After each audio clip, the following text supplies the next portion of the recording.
allegiance to the flag of the United States of America and to the republic for which it stands, one nation, under God, indivisible, with liberty and justice for all.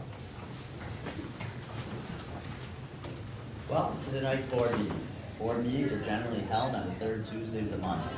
The Board of Education is a body of school district residents elected by the community in charge of conducting school-related business. The meetings are conducted under the open meeting law but are not open forums for the community.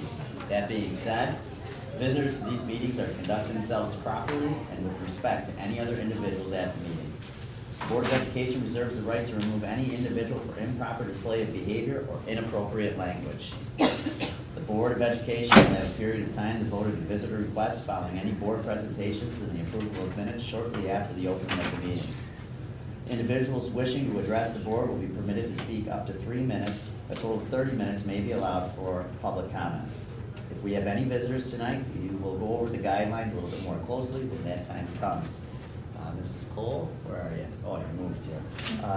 Could you do roll call for us, please? Alexis Smith. Here. Mrs. Benjamin. Here. Sorry. Mrs. Thompson. Here. Mrs. Junker Davis. Mr. Lamb. Here. Mr. Stovall. Here. Mrs. Emerson. Here. Mr. Zeeland. Okay, thanks, Carol. Tonight, our first presentation, I believe that's Mr. Gold over there and Mrs. Milam. And I think we're about to hear something pretty impressive. No pressure.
so much. That was amazing. I was lucky enough, Michael, I don't know if you remember, I sat next to you at the elementary concert. It was such a nice time sitting next to you. You've got some big hopes to go over and study in Germany, I believe, and continue on. I think you said you were only in 11th grade, is that correct? That's right. You've got another year here at Oakfield, and we're just so appreciative of the talent that you bring here and kind of the light that you show for other kids that may be aspiring to be musicians. My wife commented on you a little bit while you were sitting there, and this sounds probably real creepy, but she said it was so cool to watch you, how engaged you were, even when you weren't playing, that you have a love for music that most people don't really understand, and I think you feel music in a different way. Although you weren't playing during that concert the whole time, you were. And it was really kind of cool to watch. So I appreciate you, and I think the board appreciates you as well. So thank you so much, Michael. Thank you. Good luck, and keep us posted on what's going on, okay? Thank you. Thank you, Michael. Thank Awesome. you. Well done.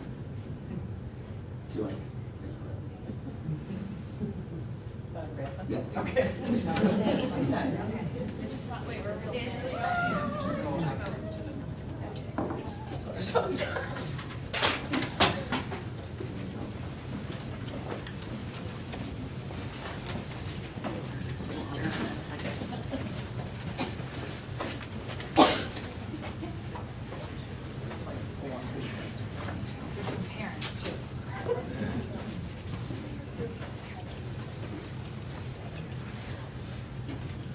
Okay, so Mrs. Milo and I sent out some letters and figured we would just ask a couple kids from each group that we have here. This is a huge group, and there are some missing even from what we asked. But we have people representing area all-state choir and band. If you want to raise your hand if you were in that, yes. High school chorus, high school band, cabaret, pretty much everybody. Middle school band, swing choir, middle school chorus, honor band, and solo fest. Who does solo fest? Vocal or instrumental? Pretty much everybody. So these guys are busy. As you can see, half of them are in uniform and or are running from something else. They are very dedicated, very involved. And Mrs. Milam and I are lucky to have a crew of dedicated kids. How many kids are in the musical as well? That's coming up too. You count, Michael, you can fit in. So, lots going on. Thank you. We've enjoyed your concerts so far. The cabaret was really neat as well. It's really cool to see so much talent. You think a group of people graduate, and how could we ever find more talent? Well, here you are, and we appreciate it. I know my little girls love going to all of your shows, and it's so much fun. Even my dad enjoys coming back here and listening to you guys. So thank you so much for putting in all the hard work and representing Oakfield and letting us hear your talents. So thank you so much. Good luck, or break a leg, or do something. Yeah. Don't break a leg. Don't break a I leg. got another eye roll from that Williams girl, Megan. Oh, Megan, we gotta work on that.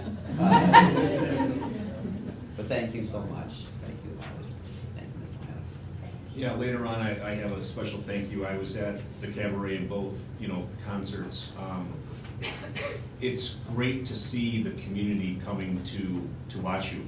That's how entertaining you are, that's how good you are.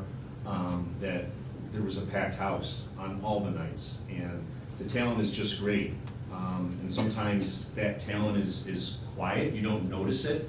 When these kids are walking down the halls on a daily thing, on a daily basis, but then when they get out there and the singing and the playing, it's just phenomenal. So I enjoy the concerts and looking forward to the spring ones and seeing what you guys can do at all states and all that. So it's always entertaining and fun to watch. Like I said, the community loves coming out to see your shows and concerts and musicals, and it's always fun to watch. The dedication I think is definitely commendable. Just, I mean, it starts with the littles, right, in the elementary school, which most of you guys probably remember, getting up early, going in early, those 3-4 days a week, and then continuing on.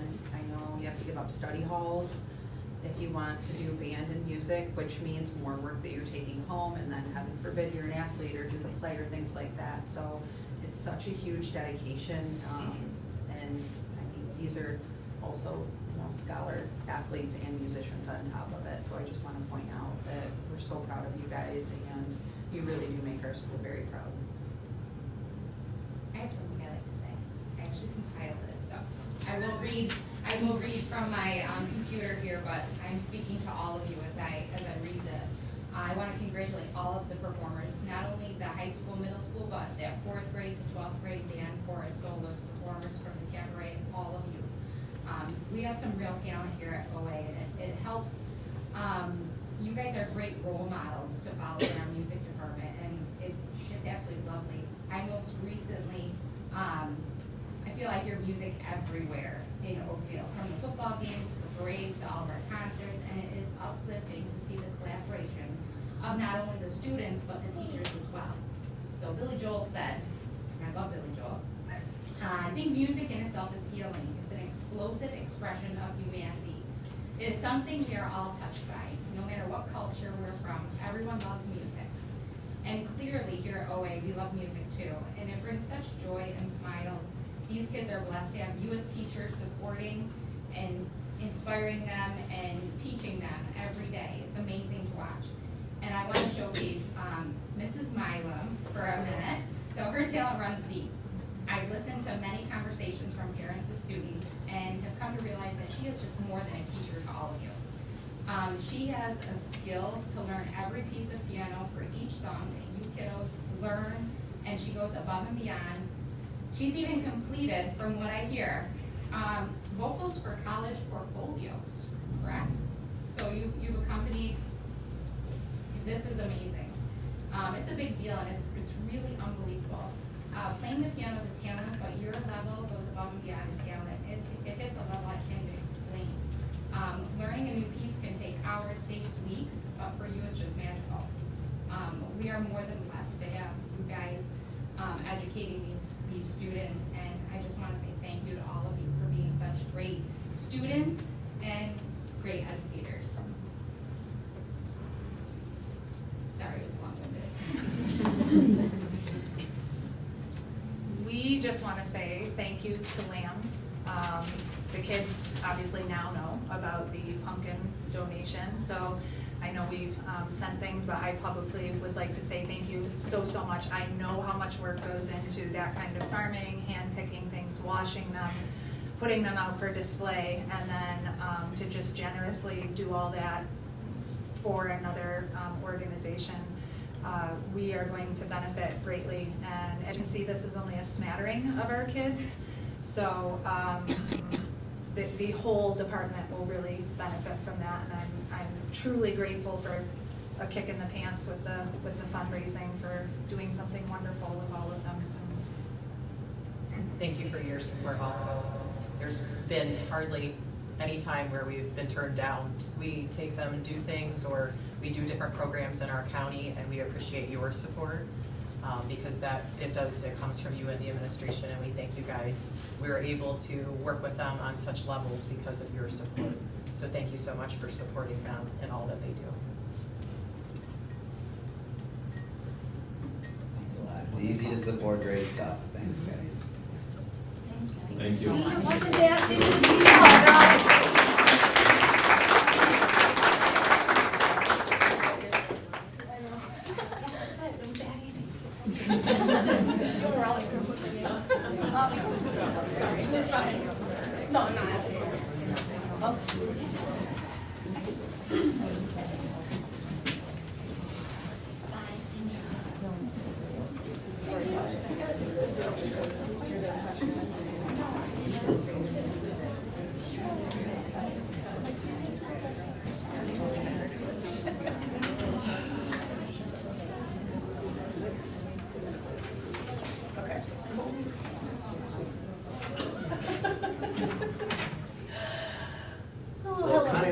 present on the stage. Wait a second, no piano. No, No no, no piano. piano. Okay. No singing, no piano. Harmonica. So tonight, Matt and I are going to present the data. I'm going to present the 3 through 8, and Matt will do the regions and the AP. Next year, Heather's off the, or she's off the hook this year, but next year she'll be up here with us presenting. So, similar to in years past, we've coded things, so anything coded green is at or above the region, or the state depending, and red is below the average. Oops, this is the mess. So, to start off, to look at our 3 through 8 overall ELA proficiency, collectively, we have 46% proficiency, which you'll see is above the region, and it's at the state level. In the past, I know the board likes to know about ranking. Last year, we were able to provide ranking computer-based versus paper-based. That's not something the state provides. That is not something that BOCES provides. It's something we kind of did regionally, so that did not happen this year. We are still able to provide you rankings, but we're going to explain them. So on the left, you'll see it says SM mandated participation rate equals 95%. That is the requirement. We are required to have 95% of our students take the 3 through 8 exams. And we are extremely proud of this district. For our ELA, we had 97% participation, and of our special ed population, we have 95% participation. And that bodes well for our teachers, our administration, our community. They have faith in us that we realize our kids are more than a data point. We realize that we're not putting tons of pressure. We're teaching our students. They're getting the standards. We spiral review, but it's not the be all end all. We're not cramming it down their throats. I'm going to add in Go that, ahead. one of the things we've done, both at the elementary and the schools, we promoted the participation. We're urging parents not to opt out because we want them to sit for the test. We want to see where we're at. It's an internal measure that we use. Although it's only one data point, we want to get past that stigma that testing is evil and we're going to put them in seats for 8 hours in a day. Not how it goes. It's a quick, 1 or 2 hours. We get the data point later on. And so we're proud of those numbers. We'll continue to promote it and we'll ask the boards help to do the same. We sit for those tests. It's not that tough. So the ranking that we are able to provide, regional rank, so remember GD has 22 different school districts. We were tied for third when you compare everybody together, paper, computer-based, those who met the ESSA mandate, those who did not meet the ESSA mandate. When you compare us to the ones that met the ESSA mandate, we do rank second. Very similar for our our math proficiency, so 3 through 8 math. Overall, we had 61% proficiency, so you'll see we're above the region, we're above the state. Again, we had phenomenal participation, 97% overall, 95% for our SPED population, almost identical rankings. We were third overall. When you compared us to the other districts who met ESSA mandate, we were second, so very proud of that. 5th and 8th grade science, our overall proficiency was 47%, above the region, above the state. Again, our participation rate is phenomenal, 98 and 95. We ranked second whether we compared to those meeting the proficiency or not. So the 22 school districts were number 2. Just gonna wrap this real quick. Yep. So just, and I'm sure you guys caught it, just a minor typos here. This is a math slide. We just left ELA in our chart. It's just a minor typo. Same with the science slide. So it's, Oh, yeah, thank you, I didn't even notice that. we looked We at it many all went times. over We this just- so many times, yeah. Okay, so then one of the things we're gonna do, and the board does have this information already, but we're gonna go through each individual grade. So 3rd grade, so this would have been the first time taking the test, we had 39% proficiency for ELA, 51% for math, both were above the region, both were a little bit below the state. The asterisk represents students who are placed out of OA district, so if you look at the state rankings, we would be 50 and 38% proficiency, but there are students that take the test that are in our classrooms here at OA. 4th grade, so this is this year's 5th graders. ELA, we were 43% proficiency, above the region, below the state. And then down here, last year, the board asked us to compare cohorts. So this cohort, last year, so when they were 3rd graders, they had 29% proficiency in ELA. As 4th graders, they had 43% proficiency. We jump over to math, 49% proficiency. We are below the region and the state there. Last year's 3rd graders, they had 46% proficiency, and they were up to 49% this past year. Fifth graders, this follows the same process, 44% proficiency for ELA, above the region, at the state. Math, 61% proficiency, above the region, above the state. You can see ELA, they went from 39% proficiency in fourth grade up to 44%.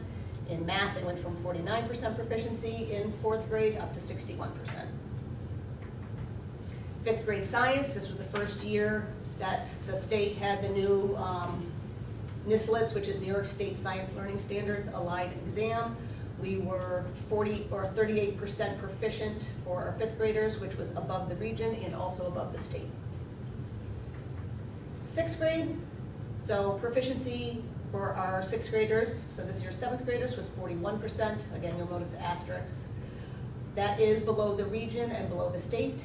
For our math, we had 70% proficiency. That is above the region and above the state. And you can see our ELA cohort in fifth grade was 44% proficiency, 41% this year, 30% in math, and they went up to 70. Seventh graders, ELA 49% proficiency, above region, just below the state. Last year they were at 56% proficiency. Math, 80% proficiency, above the region, above the state. Last year they were at 75% proficiency, and they did go up to 80%. And then our eighth graders, 64% proficiency in ELA, above the region, above the state. They grew from 48% last year up to the 64%. In math, so the Math 8 exam, we had 44% proficiency, which is at the region and above the state. And then this asterisk, this time, we decided it was important to show you our eighth graders overall, because this only shows the eighth graders that took the Math 8 exam. So when you look at all of our eighth graders, they had 58% proficiency, which last year, this is all of the seventh graders last year, had 42% proficiency. All of the eighth graders were up to 58% proficiency. We don't ask our eighth graders who are in algebra to take the test. It's We too much figure we testing. have a data point, we can use the algebra regions, they were all proficient on that. So we included it here as a reference. And then we have our eighth grade science. OA was 55% proficiency, above the region and above the state. So if you look at it overall, our 3 through 8 scores, they're very good. Is there room for growth? There is always room for growth. An important thing I think to note is something different that the state did last year is they increased the window to 6 weeks. So it used to be, okay, everybody in the state takes ELA in this window, everybody takes math here, everybody takes science there. Now they said 6 weeks, it's up to the district, you take them whenever you want in that 6 weeks. So what that actually means is, for us, we had ELA go first, or yes, we had ELA first, then science, and then math. And I find it kind of interesting because it means our students who took the math exam, if you compare them to our students who took the ELA exam, this cohort had 6 weeks more instruction of math. And this is true all across the region, so you have to be very, very careful when you're looking at data. We don't know when we compare ourselves to other schools when they took the exams. We at Oakfield feel very strongly about not just cramming tests on kids, so we space them far apart. We don't want to test kids back to back to back to back. But it's a district's prerogative to do it any way they want. So just kind of keep that in the back of your mind, whether you're looking at our data or you're looking at somebody else's data. 6 weeks of instruction, comparing one student who had the 6 weeks in testing them and one who did not have that extra 6 weeks in testing, that's a big difference. And it impacts all exams, all schools, all across the state. So again, we're pretty proud of our 3 through 8 data. Again, always room to grow. And then Matt's gonna talk about our regions data. So the same structure and presentation, green is above the region and the state, in red is areas where we might need some growth. We're proud of the scores where we rank first. We want to be able to point to that and hang our hands on it, recognizing that it is just one measurement.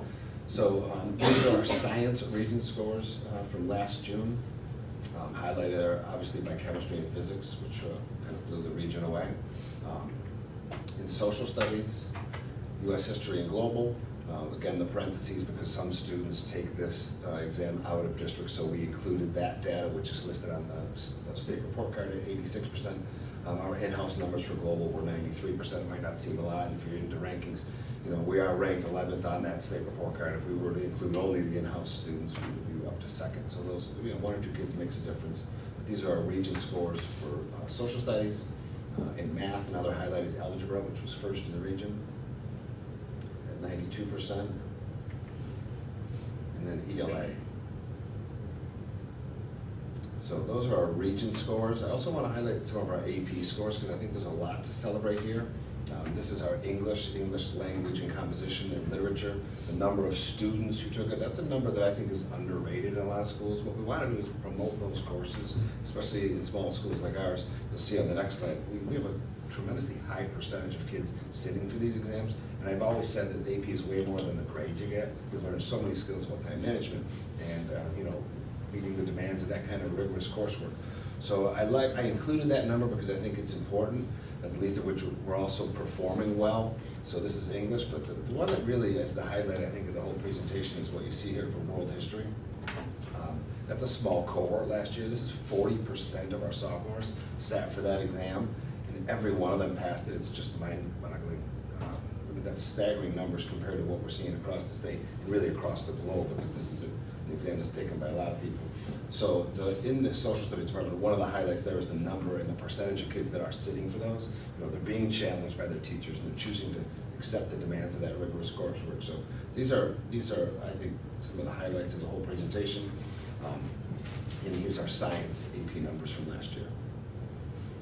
So all that to say, we look at this data every year. We're constantly assessing what we're doing, how does our curricular work align with what we're instructing, how does that align with what we're assessing, how does our assessment align with what the state assessed. Right now our teachers are conducting a gradebook audit to wrap this process up and look at regions, item analysis data. All that's ongoing, and we do that every year, so we're constantly looking to improve, regardless of what the numbers say from the year before. And I included the graduation rate on here as well. This is the trend that goes back 5 years. I think obviously what you can see is that we're heading in the right direction, which is the ultimate goal, ahead of the state average in each of those 5 years. And then I wanted to finish by just giving an update on this. I presented on our student support in the past. This is a colorful graph that Brittany put together for me. So we're still finding that this is successful in tracking our struggling students. We publish the grades every 2 weeks. We point them in the direction of either level 1, 2, or 3, whatever their needs are. We're communicating with home, and we're seeing tremendous results. There's a lot going on here. What I'm trying to show is the previous 4 years, and I broke it down by marking period because I thought it was worth looking at how many kids are failing courses in marking period 1, 2, 3, and 4. And I wish I would have a fancy little animation here, but these are the years in which we implemented the student support. So you can see just by looking at the graph, we're reducing the number of kids that are failing. And that, of course, I think contributes to the high graduation rates or the rising graduation rates. And then on the far left, we're off to a good start this year. We're on pace where we've been the last 3 years. And this is just another way to present the same data. I think it stands out when you present those 3 years of the student support, the remarkable change we're making in reducing those failed courses. So that's our presentation that we wanted to share with you. I know you have a lot of that you can dive deeper in. If you ever have questions more specifically, don't hesitate to reach out to Connie or I or Heather and I. So what's a Saturday look like here? Obviously I'm not here to see how many kids are showing up. It varies. Some days you just know you're gonna get it. There was a Saturday, we had 20 kids, and then there was a Saturday in October where we had nobody show up. And then the one who showed up was like an hour late, so it does vary. But I would say on average, there's 6 to 7 kids here. And then for instructors, how do you prepare for not knowing who's gonna show up and what's like? If I know, and there are weeks where there's an eligible test, and Mr. Brummer will come to me and say, I have a lot of kids who I'm inviting this week, can I be the tutor on duty? We try and mesh it that way. Mrs. Schlagenoff will do the same thing. And sometimes it's just a matter of who's available, and we'll do our best to help kids through various coursework. But it's never an ideal match like it is after school, where there's a content teacher for every area. We just can't provide that on Saturday. So it's more like support, but it's not always specifically targeted. So you mentioned early on that this is only one of the data points that you're looking at, and forgive me because I'm not in the education space, but how do you then use this data or other data to help support the curriculum updates that you might be making, or how do you use this, or what other data points are you using to help inform So I what mentioned shifts you make? in quick passing, like a region item analysis. Yeah. I threw it out there quick. So every year we have access to how our kids performed on those tests, and we can break it down by learning standard. And And what we do is through the department chairs, you know, either on a superintendent conference there, or we'll provide half days for teachers to look at that data. And they'll literally look at their curriculum work with the item analysis and then make changes as needed. And the same holds true for the 3 through 5 down at Right. Putney Building. Interesting, yeah, because that was kind of, as you were going through the elementary, one of the things I was noticing as you were showing the cohorts from the previous year, is it seems like there may be a trend, and without seeing it on a chart like this, I can't recall all the numbers exactly, but it seemed like there was a trend that like in the earlier years, the kids were not doing as well, and then subsequently, as obviously they probably got used to doing test work and things like that, they're getting more comfortable with it, but I also wonder like, maybe there's an opportunity to then support those kids earlier on to help them through that testing process without cramming it, you know, because I appreciate that as a parent too, that there's not that overemphasis on the testing component, but helping them feel prepared, or maybe there's opportunities in those ranges, just. We can without- jump in, but third grade is that really weird year where you still have kiddos that are needing that foundations, and they're still learning how to break down multisyllabic words. And then you have readers who are comprehending and ready to go. So our teachers are working with Heather and Connie to really bridge that, and that's something we started the last couple of years, getting some writing curriculum in this year, and really kind of bringing back some novel studies where kids are learning how to comprehend, write about what they're reading, in that full circle moment. So that third grade is that year where you have some kids that are 100% ready, some kids that are getting there right around the time the test is, and you have some kids that just aren't ready yet. So that is a very mixed year, and you're also sitting for a long period of time, you know, so building the stamina to a test, not playing with all the gadgets. As much as I love all of the accommodations the state will allow you, last year when we did the simulation, I remember the teachers were like, they can change the color of the screen, and every kid took a different color. So this question they took pink, and then this question they were so distracted by the gadgets. So the teachers really have to spend time where it's just a tool, it's not a toy, break that habit, build the stamina, and then figure out how to apply all their skills and that transfer over. So third grade is a tough year for our kiddos. It really is. One of the things, Heather and I have been having conversations, just with all the different teams talking curriculum, but a conversation that came up with our third grade team, again, talking about this wonky years, one of the teachers had an idea, and she's incorporated it into her class, as the other teachers are, of putting more of their assessments they do in class on the computer. And as much as we hate that, right, having our kids on the computer all the time, we've realized they're not used to being on the computer all the time. And that test is all on the computer. I mean, since I've come to Oakfield, we've been 100% CBT, which is computer-based testing. We know it's easier when they do it this way. So our teachers are really making that cognizant effort. We need to have them testing more on the computer because that's how they're gonna be tested at the end of the year. So it's that kind of fine balance. Yeah, that's so interesting. That also makes me think too, like, what about typing skills and things like that? Are those things that are supported Yes. in the elementary curriculum too? Yep. I'm curious. Cool. Okay. Yeah, they have typing So class. when during the day is that done then? So like for your typing skills, is that incorporated like an ELA block, or is there a specific time that they're gonna go to a special, like during STEM, where they're gonna type, or how is that done? Because that's something I often wonder for my third grader. So when is she going to get that typing time in? So we have specific push-in keyboarding time in like kindergarten and first grade, and then after that, they are on the computer so often. That's carrying on throughout the classrooms. Also some time in STEM and Mrs. Cassidy, things like that are happening. So that's definitely just a skill we're working on. They're usually better at it than we are, to be honest with you. I think some of the biggest tips that we're getting is just having those moments where they are taking like little quizzes, answering questions on the computer, so it isn't such a big shock when they get to the state test, and it's not so scary to them or unusual to them. Also a huge thing that is happening K to 12 is our teachers are working really hard on using the language that's used in the test, because often that's what really trips the kids up. They know the answers, they know the responses, but the way the test asks those questions is just so different than the way that we naturally speak to them. So it's something that, you know, I know our math team and our ELA team, they're being like very thoughtful about that and turning their exit tickets around to like having that common language of the test.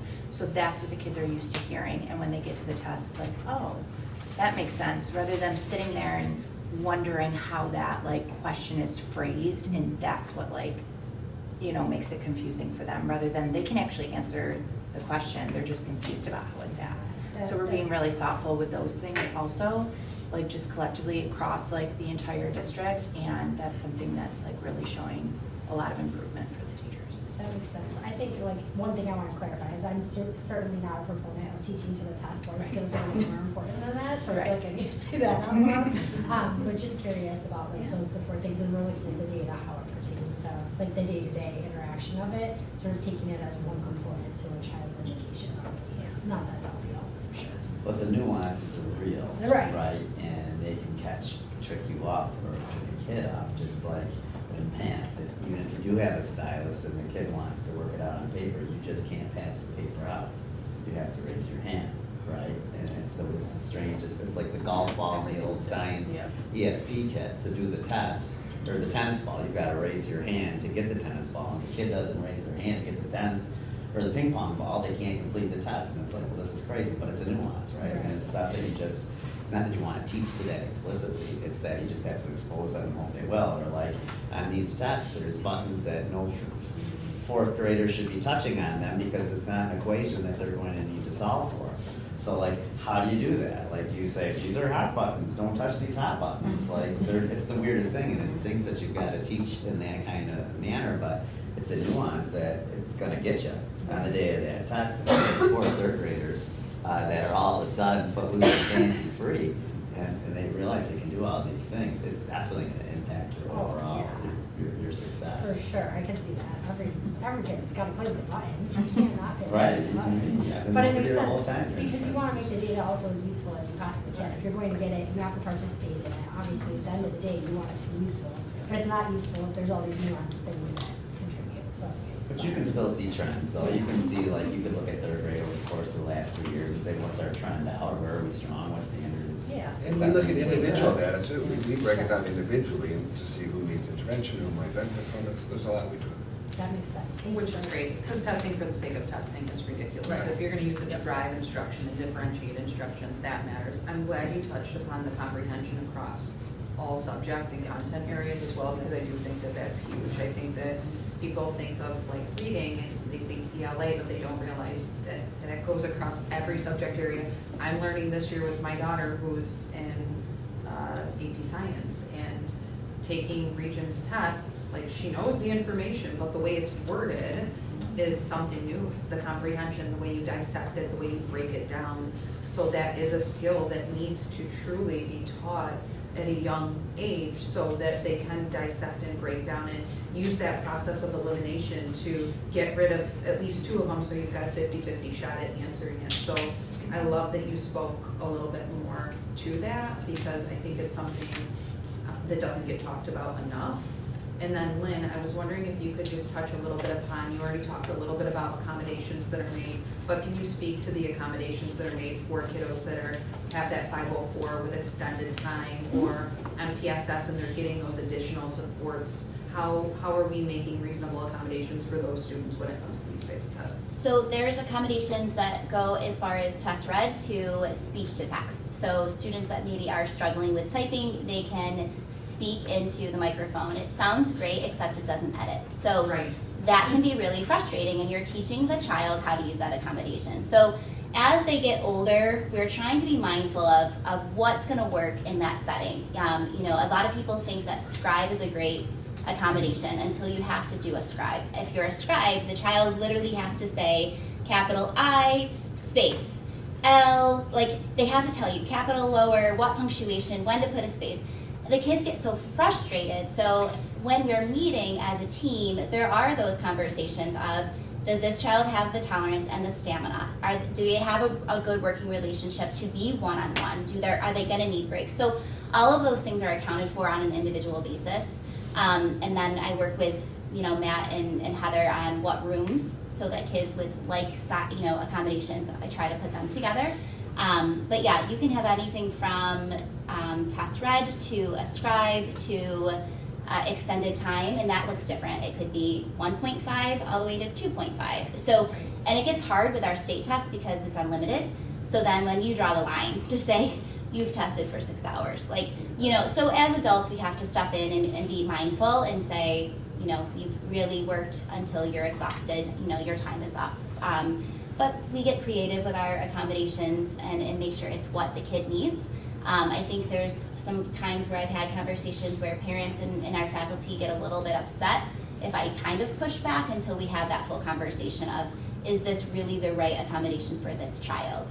You know, the Scribe was just one of the recent ones we had, and then when we kind of sat down and really did the in-depth of what it looked like, the parent was like, oh, there's no way there's any tolerance for that. And I said, well, we don't want to frustrate the kiddo in the middle of a test either. So there's a lot of those conversations that are happening with the case managers and parents.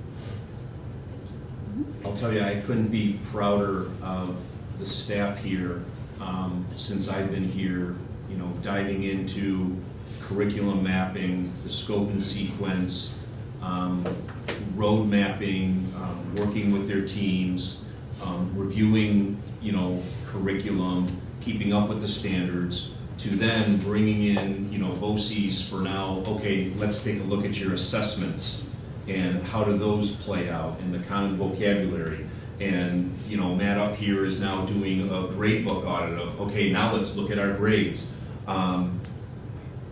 It's a lot of work, it's exhausting. And the teachers are doing it, and I think you can see by the results that we're seeing here, it's paying off. And I couldn't be prouder of the staff. You know, we walk around during the superintendent conference days or those half days, or when math team meets or the lit team, and these teachers are working. They're working hard because I think they see what the end results can bring. And I'll be honest with you, I don't think that there is another school district in an area that has spent so much time doing what they've been doing over these last, you know, 4 or 5 years. There's some growing pains, you know, I do hear about it. But I think they see in the end, you know, this stuff is really working, and you know, I just couldn't be prouder of this district for, you know, where we've come and the amount of effort and time and work that the staff and the teachers have put into, you know, they're happy about the pilots and looking at all of this, and there's a little bit of excitement when we see these results, because they are sweating in the classrooms, and they're working hard. And like I said, I couldn't be prouder, a prouder superintendent of the staff that's here. Thanks for the presentation, guys. Really appreciate it. Thank you. Thank you. I have one question.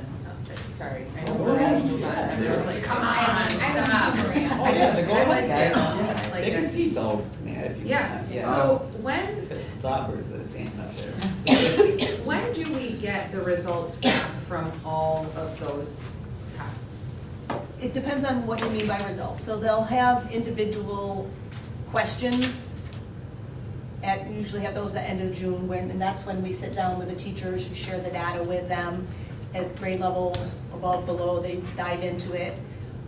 The actual individual test results, it's been really, really tardy the last couple of years. Yeah, Like- because we get stuff home in the mail, you Right, know, so when- for A our few years kids, ago, but it we doesn't always match had up it with more this. towards the end of June, Yeah. beginning of July. The last couple of years has It's been been fall. Right. October. And we've already been at school, and now we're Yeah. getting the final numbers or the cut scores or no cut scores. So that makes it tricky when you're trying to arrange your Right. groups and stuff. And I guess that's kind of where my question was, this information, this data would be more useful over the summer, so that when you are planning for the next school year, you could see For sure. what areas you wanna hit on a little more, so that's gotta be tricky. Well, they do have it, again, for the generic, they just don't have individual students. Because we do June before they leave to go home for the summer. We've met with them all, everybody's been shared the data, they have the grade levels coming up to them in addition to the ones they had, so they have that time to dig into it. It's just the individual scores, which, and the reason being for that, the state has to figure out where they're gonna put, where's the difference between a 2 and 3? And that's, I mean, obviously, that's not our decision, that's the state, and I think that's where, I don't know for sure, but that's where I think that delay is. So they have all the data, now they have to look at it and decide, what do we think is proficient, what do we think is not proficient? Where does the bell curve? And so the last 2 years, it's been very tardy. They do We have have internal data that we use too with the STAR assessment data that we can use to slot kids into intervention that we know will need it, and then make adjustments as needed when we do get the data. We get the Regents data almost right away, so. That's instant, right? Yeah. They get the Yeah. score, and That's bang. pretty We good. don't get the item analysis right away, but it's close. So over the summer, things kind of slow down, and I can dig into that and parse out as We do get the item analysis though. Yes, but in not the- July. not You the get individual So students. you can determine by cohort what standard was strong and what wasn't. It will tell you down to the letter choice, depending on how you run your report. So Right, if you can say remember- that 43 kids chose question A, Yes. and this is the standard that question A aligns to, and then you can go back and say, we gotta work on central message or, you know, whatever it is, or what number, whatever the heck it is, and you can do that. And that's where we And that's realized what that the way the wording of the question was Yes. really tripping up our kids. And then when you have that Because when you have that conversation, that's a conversation, great they're conversation. like, oh, it's a main idea, but our kids didn't understand, you know, whatever it is, right? So those conversations the teachers can have for sure. But if you're trying to figure out individual student supports.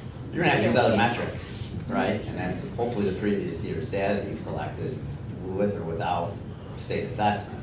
And I would think that you guys are fine in that category, but yeah, you're not gonna get the individual, but you still are gonna get valuable data. So you can use that data prior to the school year starting? Oh, to- yeah. Oh, absolutely. 100%. For the June, like for the June before. July 5th, we had, like, we were Right. needing. Because you guys you're doing PDs prior to base, and you're using Our that teachers data. had that before they left for the end Before of they school, even- because that yes. was when I was here. Yeah, that was here Because, first. I mean, and let me tell you, they are passionate, and they are like excited, and also like, they know that, and really frustrated, and that's when those conversations came in about wording, but they take it very seriously, and I promise you, they like think about ways to change their delivery to help with those areas that stood out.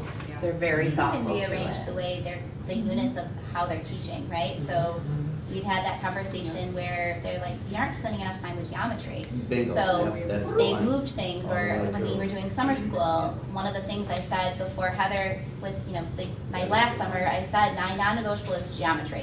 I don't care how many kids are coming, we have to spend more time with geometry. So then we had geometry after school clubs, like that was a big focus because we were not getting to it in time, and when we were, we didn't have enough time to spend. So those are also part of the conversations. When can we spiral things in? When can we split up units?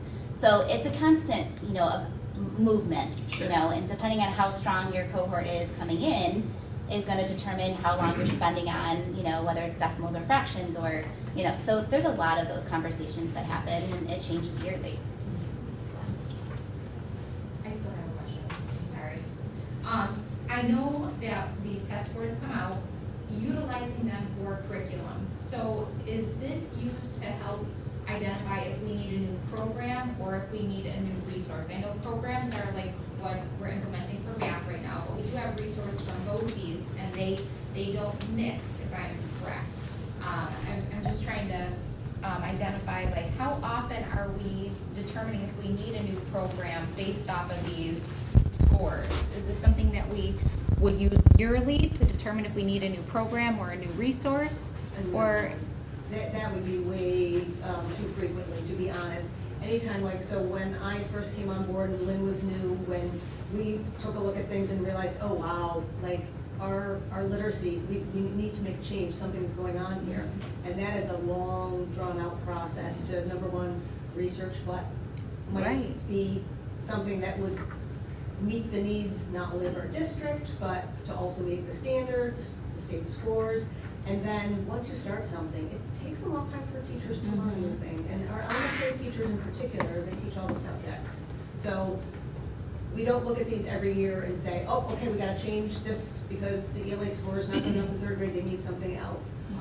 We really go the long haul, you get into a program or a resource, you do the research, and then you have to try it, because there's implementation curves too.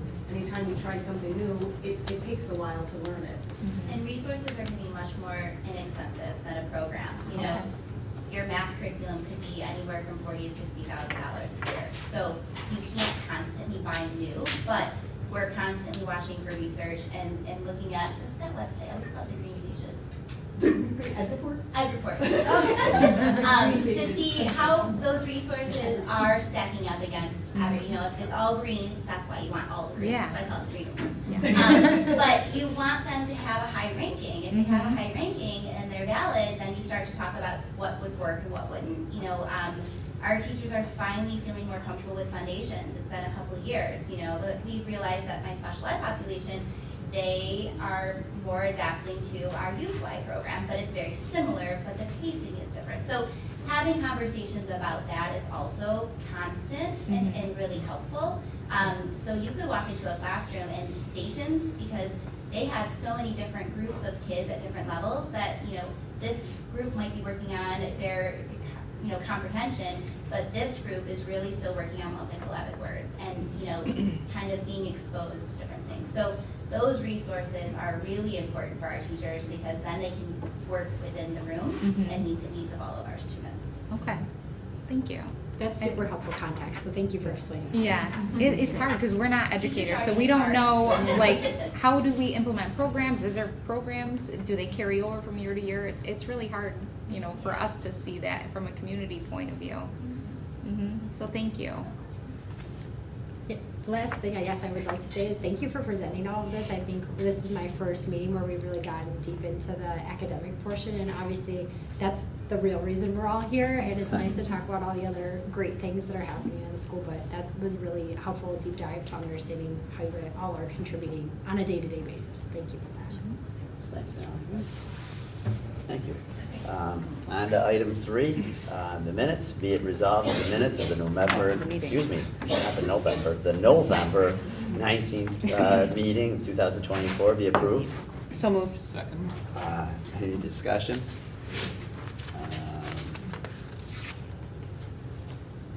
Holy cow. Second, you guys got beat me through there. Yep. First, All in favor? Yep, sorry guys. Woo. Sorry? Opposed? Whoa, no, I don't know. We got you out of Boston. Motion passes. Sorry, Carly, you sitting over there must have thrown me all off tonight. It's a little disorienting. Holy smokes, I've done this once before. Carl, any visitor requests tonight? I'm sorry, guys. Thank you. On to the approval of warrants. Be it resolved that after an audit of the bills, payment of the warrants, and internal claims, audit reports be approved. Can I get a motion? Can I get a second? Second. It was a close one. Or, Maria. Okay. MM. Hi, Karen. The other. All in favor? Aye. Opposed? Motion passes. Okay, treasurer's reports. Be it resolved that the treasurer's reports for the October 2024 meeting be approved. Can I get a motion? So moved. Thank you, Matt. Can I get a second? You got it that time. Any discussion? All in favor? Aye. Opposed? Motion passes. Okay, John, we've got this policy here, the independent educational evaluations policy. Yes, just to update the board, I mentioned to you that we are working with Erie One BOCES Policy Services to revamp our entire policy manual. I did fill out the beginning questionnaire that they had sent us and sent that back in. So it could take another month or so before, you know, we hear back from them. And certainly we'll come up with a process in how to begin to review all of our policies.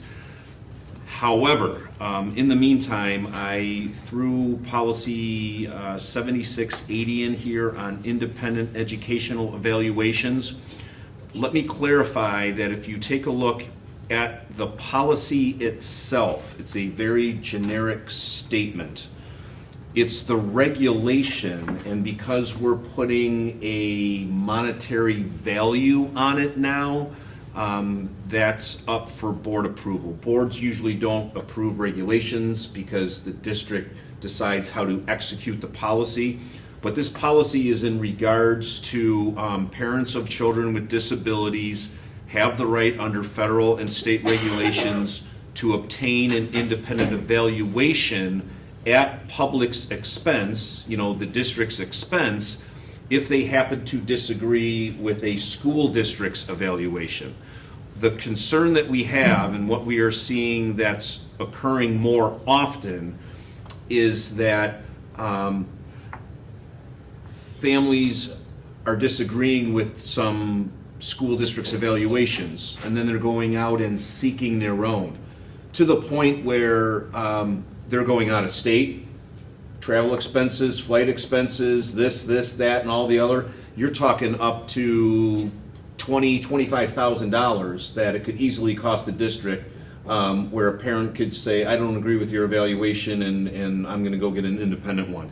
So the new regulation in here puts a maximum cost to a family pursuing an IEE. Really what the regulation is a process of how they go about it, how do they obtain it, what are the rights of the districts, what are the rights of the family. But if you look on the second of 3 pages of the regulation under A, we now include our maximum allowable costs for any of these services if we had to pay for an independent evaluation for a family that decided to go out and seek one.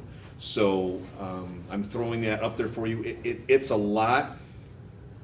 It doesn't happen often, but it's a concern enough. There's a local school district that is going through this right now, so it seems like we are all taking a look at this, regulation and policy. Like I said, the policy is very generic.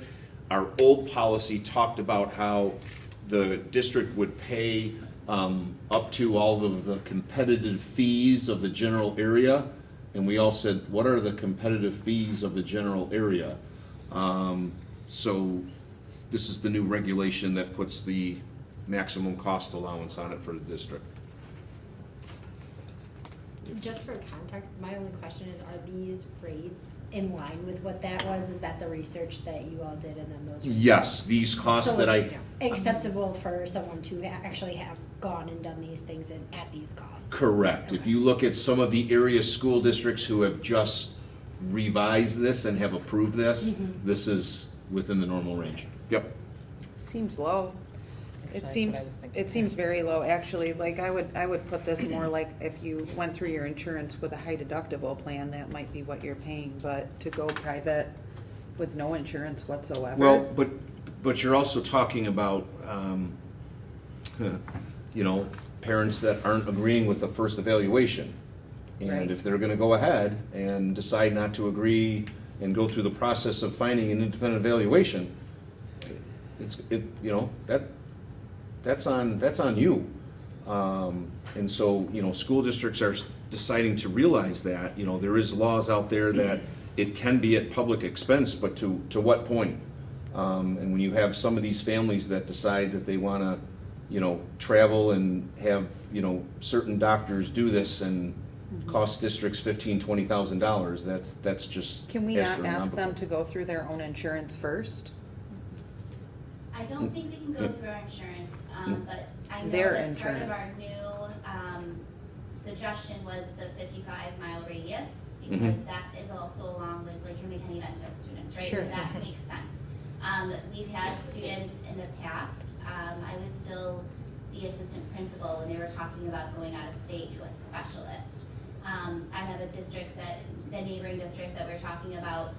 The problem is they're starting to tack on extra fees. So there's an intake for $250. There's the evaluation and the write-up for $2,500. And then for them to come to the meeting and explain their results, it's like $500 an hour. So what's happening is we're starting to see additional fees being put into this process that's becoming very costly.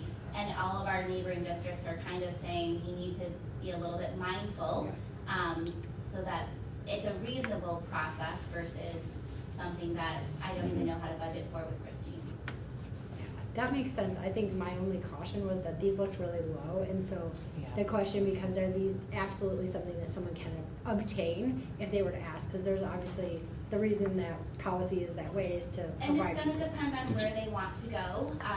The district has a list that we provide. They can choose from that list, or if they really want to go to somebody off the list, then you're starting to talk about your hearings and impartial hearing processes and stuff like that.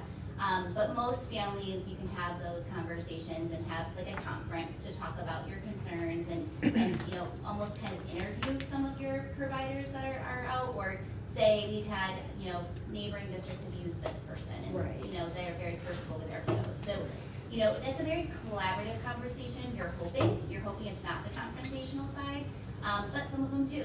They're advocating for their kids, and we understand that, but we want it to be reasonable. reasonable. Right. If you look at some of the preschool rates, they're slightly lower. So it also depends on your age. So I was trying to look at some of the competitive rates from the county, and they're lower than what we've even put on the paper. And then there's also the higher end. So trying to find an average that is reasonable, I guess, is where John and I are approaching this. With UPK though, you would be able, that would all go through the county anyway, And right? not for us. So I'm is just this looking at a policy, comparable rate. right? So this is for 5 and up. Does that This say is that school on age. here, that this is K through 12?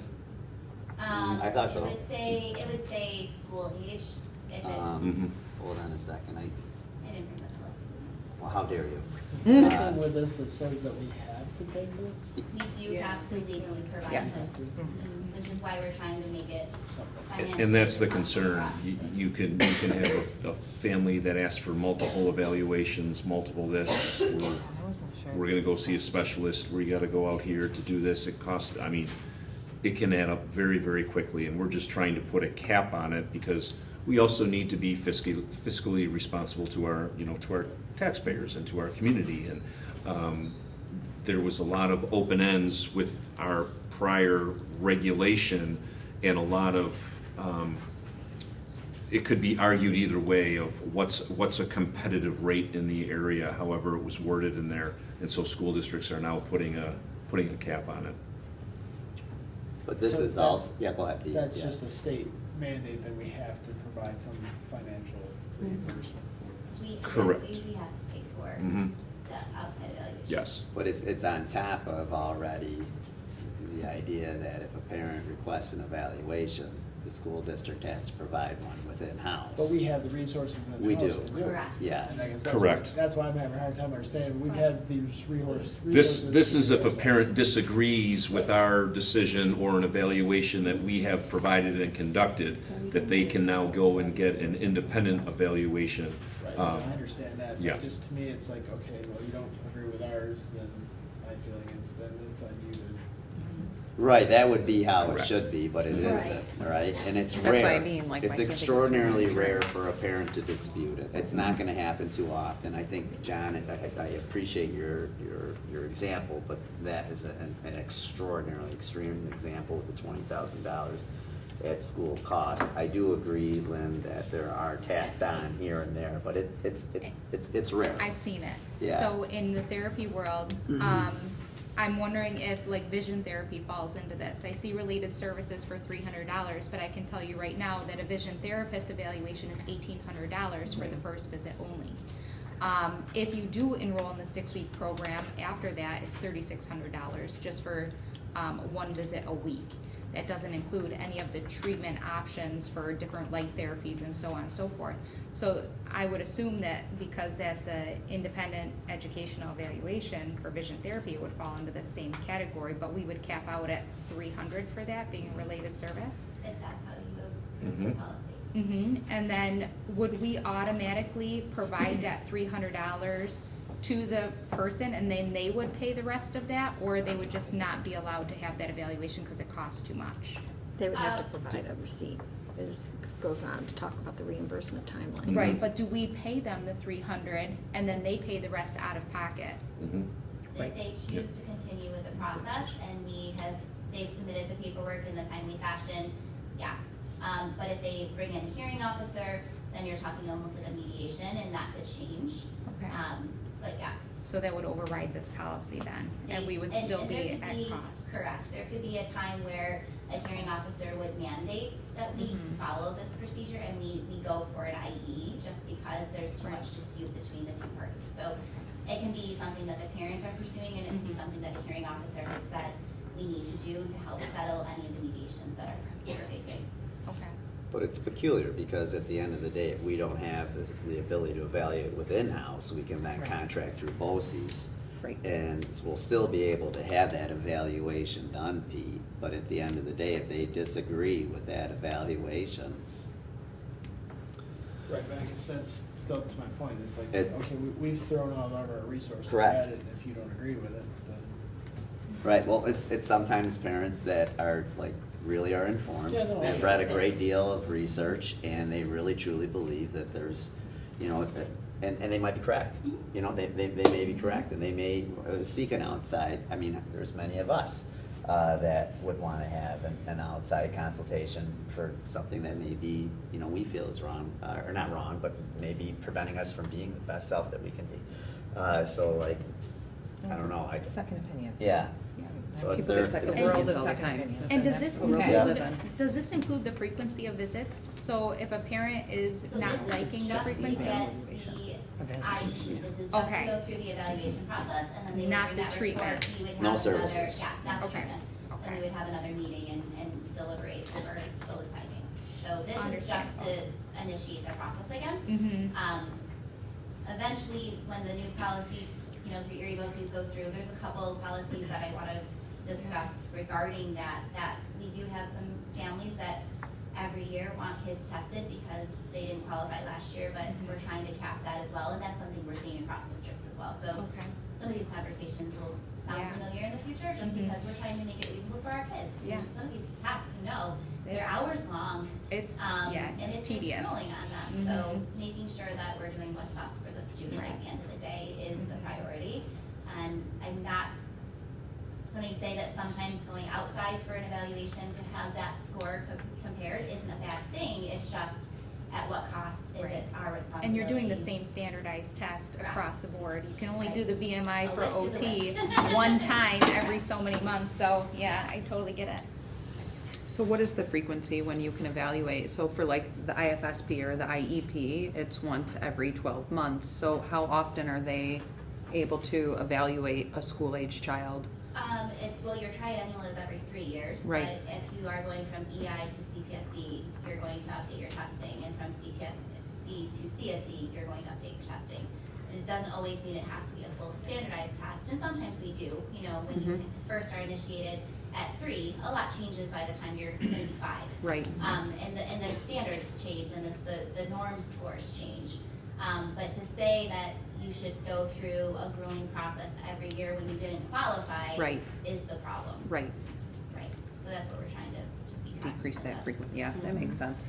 Because a lot of our students that are in CPSE right now, they're working with the providers that are going to test, so they can use some of their clinical data to support and not necessarily have to do a full-blown test. Does that make sense? That makes total sense. It makes total sense. Clearly, the previous policy or the policy we have right now is vague at best. There's really no definitions at all. This is much more robust. It outlines like what is an IEE, what does public expense mean. It kind of goes through the process in which you can request one. This one here that we're looking at is clearly better. I don't know how much we're gonna change what's in front of us. But I'm okay to table it for this month and then come back to it, do a second read. Just, I don't know, or maybe not. What's the sense of The urgency, I process guess? of them Yeah. obtaining it, I don't think you're gonna change. I think the only talk is looking at where we have already done the research on the cost of it. I would recommend to the board that you don't increase those costs. Kind of like what Pete referred to, that, you know, if, you know, we exhausted all our resources and you decide as a family that you wanna go out, then part of that is on you. You know, as you know, so Do we wanna table it for this month and then come back in January, or, oh, I'm sorry, I usually start that off. So the allowable costs, that is anything related to, any expense related to obtaining that evaluation. So gas, anything related to getting their child to and from that eval, including the cost of the eval, is incorporated in that dollar amount then, John? Mhm. Okay. Yeah, let's come back to this next month, if that's all right. There's no I'm okay with urgency it. about it. Okay, all right. Okay, Christine, you're up for reports tonight first, please. So tonight, I have a little pre-budget presentation that I'll be presenting. And we also need to get on the calendar the January and February at least, presentations, or board workshops.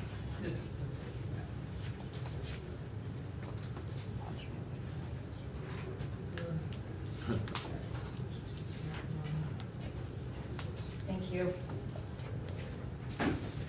So tonight, I'm just gonna present like a quick little pre-budget outlook. We've been having conversations with the administrative staff, and one of the things that we've been working on in my office and our staff is looking at the things that we know at this point in time. So we know what everyone's contractual salaries are gonna be next year. We know what our debt service is gonna be. So there's certain knowns at this point in time. So I thought I would present to you a pre-budget rollover, a rollover budget for you guys. So in case you don't know, rollover budget, what it is, it's really just the cost to maintain our existing staffing levels with contractual changes from this school year to next. It is not, it doesn't include any adjustments for any non-personnel items such as supplies and materials, contractual expenses, or equipment. Why do a rollover budget? It basically helps us understand how much revenue we will need to support existing programming. So the assumptions used in this presentation of first pass on the rollover budget is current staffing levels are obviously remaining at the same. I have not reflected any additions or reductions. It doesn't reflect the impact of any potential retirements. Benefits, I'm sorry I didn't put the percentage in there, but it was 10%. I apologize, put XX, I haven't updated that.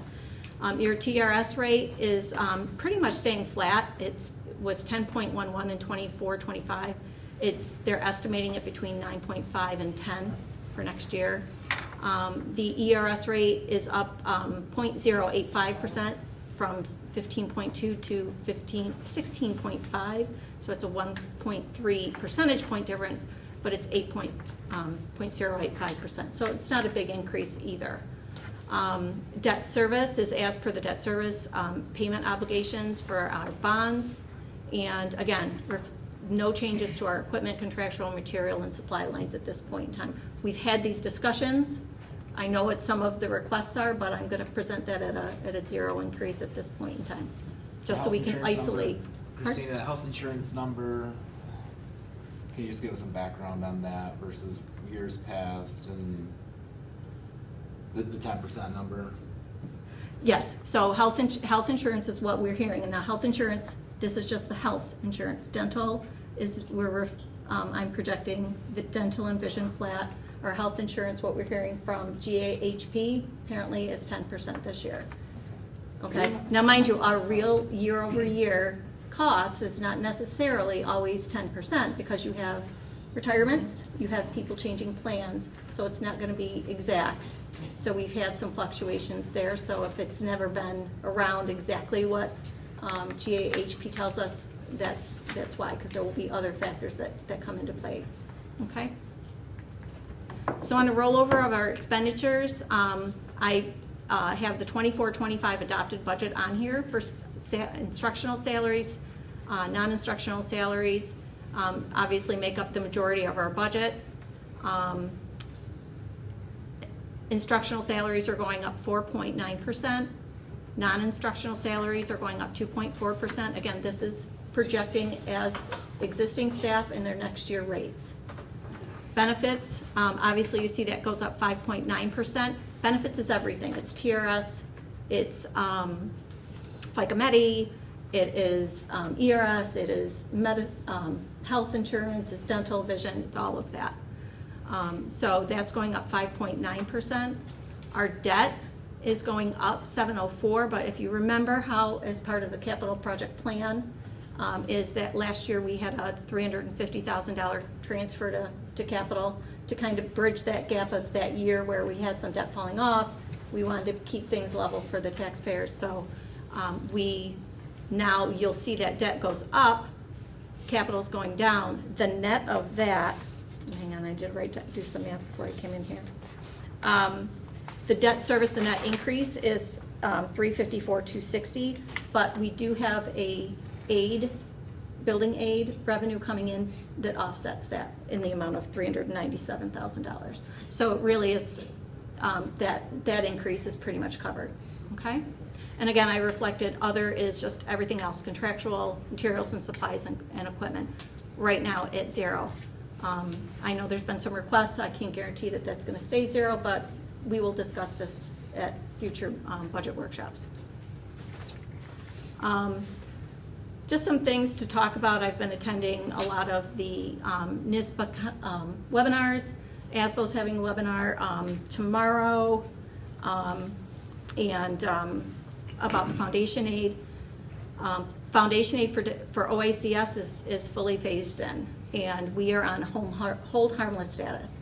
So what that means is we would have had a reduction in our foundation aid had they not used that language in the law to keep us from going negative. So it will remain flat from prior year if they let the legislation run as it is, okay? I see an article, the governor seems like she's backing off of what they pushed, and she said she'd be coming back to, right? Yes. So, Yes, and what they're saying about the Rockefeller study is, there's some recommendations in there, but it really is a starting point for discussions. Concerning is their recommendation that people do not go off formula, that they stay on formula, but for these smaller districts that are having declining enrollment or having other aid factors impact them, that's not very helpful to them. It's not music to their ears for sure. So another one is, again, the districts with declining enrollments are nervous where that's concerned. So they are talking about updating poverty records or data that they're using and everything. So I'm interested to see where they pick and choose and how this plays into the conversations with the governor and the legislature this spring. So we'll see. Stay tuned. The governor's budget doesn't come out until mid to late January, so we may or may not have one before next board meeting, but hopefully we'll, and it'll probably be after our work session, but if we focus next month on our expenses and where we're at, we'll know what revenue we're looking that we need to achieve. it seemed like in general that study was not gonna be friendly to the small rural districts. At the same time, NISBA and others were calling it a fair report, but read it in its entirety, don't take bits and pieces out of it. I guess I was surprised that it was embraced as well as it was. I think they're also being political, a little bit of that. They want to make, play nice in the sandbox, all of them. Everyone does, because we want to do what's right for kids, right? And I think they all feel that way. I think That's how I the read that. positive about it is they're trying to address it. They realize that there is something wrong. The concern that we have is, number one, the timeline in which that report was created.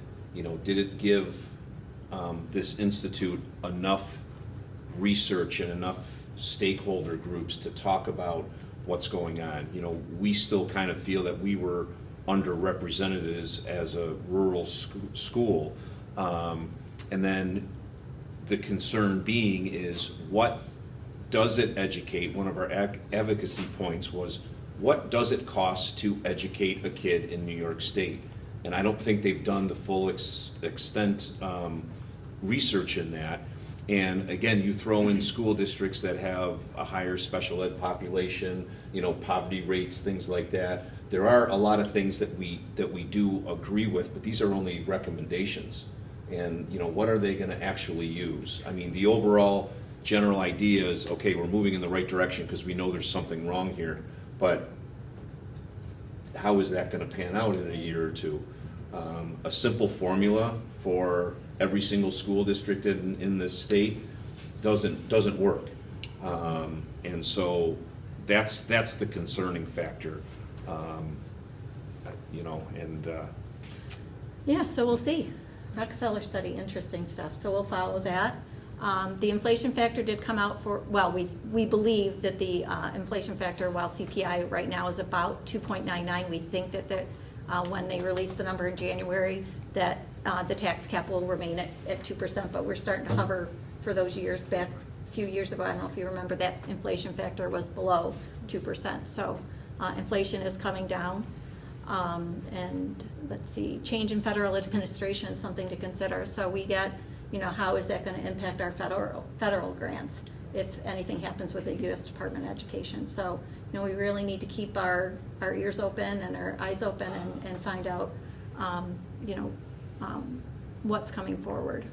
So next steps, tonight we need to set the budget workshops for January, potentially February. Continue to evaluate the 25-26 budgets, expenditure side. We've been meeting with the admin team, and we will continue to meet with the admin team. I've had 3 meetings today, and I have more the rest of the week. Revenue, obviously, we're gonna, hopefully in January, I'll have a preliminary tax cap for you. We'll know state aid about mid-January, and then again, like I said, we'll do our budget workshop in January. So is there a good day if we can maybe take a look at January? Our board meeting is on the 21st. If you want to do it before the meeting, or we can do it the week before. I think if you go too early, you won't have, I think the longer. You won't have the governors, right. Yeah. And we may not, and that might be fine. I think initially looking at the expense side of things. So if you want to stick to Tuesdays, there's Tuesday the 14th. And if you want to, we could always do the 21st before the board meeting, although that makes for a long day for everybody too. I'm good for Tuesday the 14th. So the 14th, there's a girls' game, and there's a girls' game on the 21st. So as school board members, sometimes we have to make choices on our meetings. I would prefer not to have to miss 2 games. I'll say that. I'll second that. And I just mentioned Tuesdays, we could do it another day of the week if you wanted to, so. Any day but a Thursday is good. Tuesday the 14th is not good. The 14th is not great for me for. How about Mondays? Monday the 13th or 20th? Is that 20th is Martin Luther King No, Day. that's right, sorry. 13th could maybe. Monday the 13th? Monday the 13th. Matt, do you got you've got that up in front of you? The games? Yeah. There's nothing on the 13th. I'm good for the Monday the 13th works for me as well. Okay. Monday the 13th look good? And do you wanna pick a time? 4, 5, 6? Anything after 5 is good, 5 or later. 5 o'clock? 5 o'clock, okay, guys? On the 13th? 5 o'clock on the 13th? Mallory, are you? Yeah, can you 5 do- o'clock on the Can you do 13th. 5? Okay, I can send an invite out and put it on everybody's calendar. And then can we have that on the website as well? Oh, yep, please? it'll all be updated. Okay. Mhm. Yep, You want me to send You're the in the invite out? committee room? Want me to Yes. send the invite out, or you got it? you got it? I got it. You're gonna add everyone? Okay. Yeah. I'll let my secretary take care of it. I'm only coming if Natalie's making cookies. So that There's was. some over there and fudge. Wait a minute. There's what? fudge and So cookies. the There's piano is cookies and rocking fudge, it. That's yes. right, you have a mandate. Yes. I got you covered. That's why I didn't make mine. I knew Food the other while one they're bringing it home. See what you're cooking over there. Do we wanna look at February, or you wanna wait until we talk at the Monday? Lord, I don't even know that- what tomorrow's tackle that. In January, Yeah, one why don't month we, at a why don't time? we schedule it 1 month at a time? Sure. Okay, Thank you. Yeah, that's So- perfect, Christine. I think I sent all of you an invite for it, so. Okay, I don't usually respond, John, but I'll be there. Second.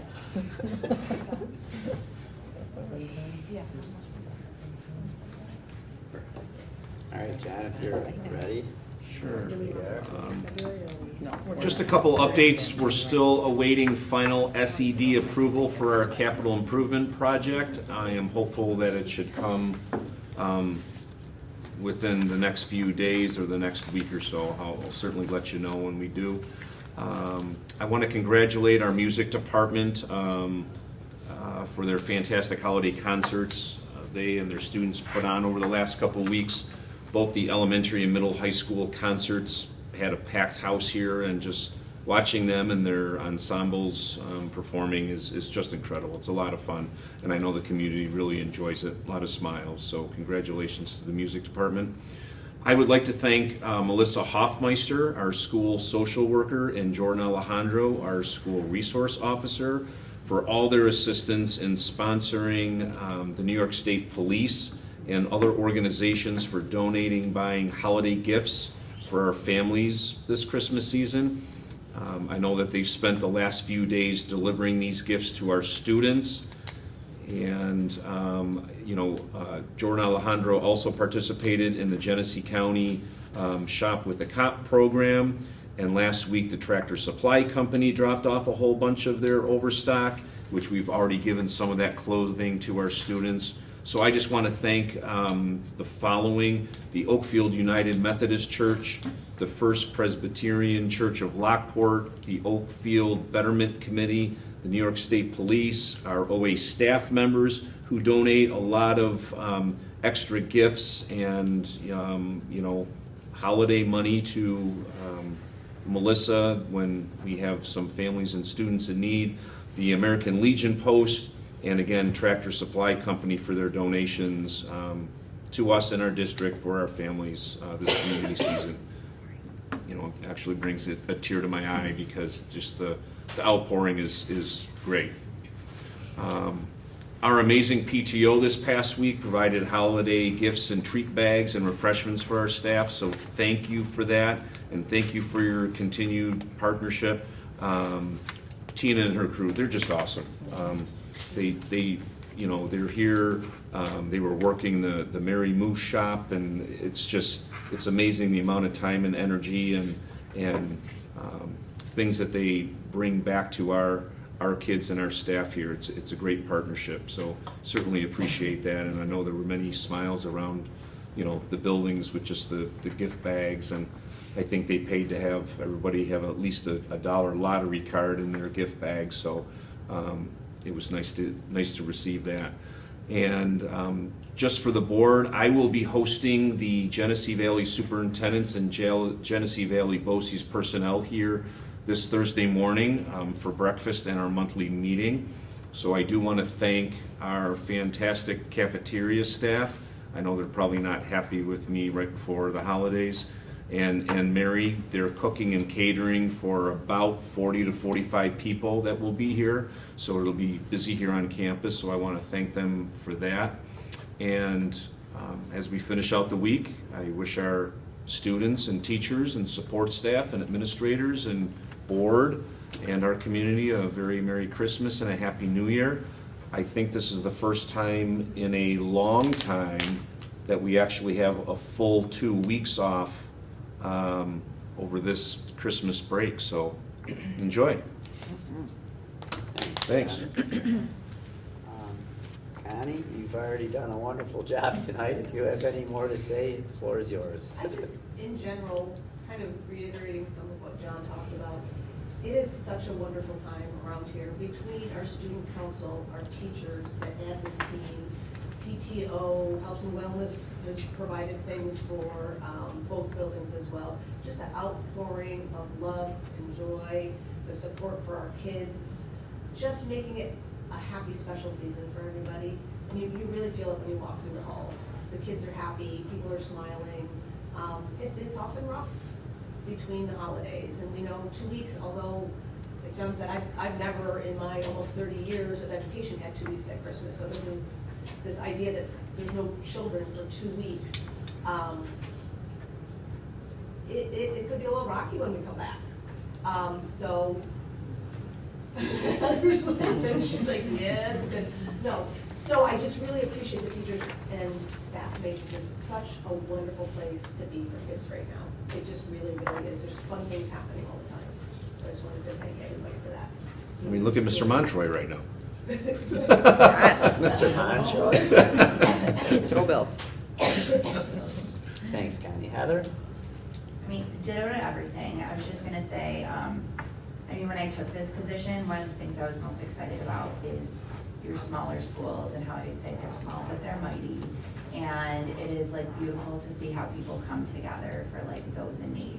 And they do it so quietly and so unexpectedly, and it's just we get to see a little bit of what's happening that everyone doesn't get to, but it really is a beautiful thing. So just a few things in our building to highlight that are going on that's really fun is the APECO is able to put a lot of really great artwork at the Goose that would be celebrated with the community.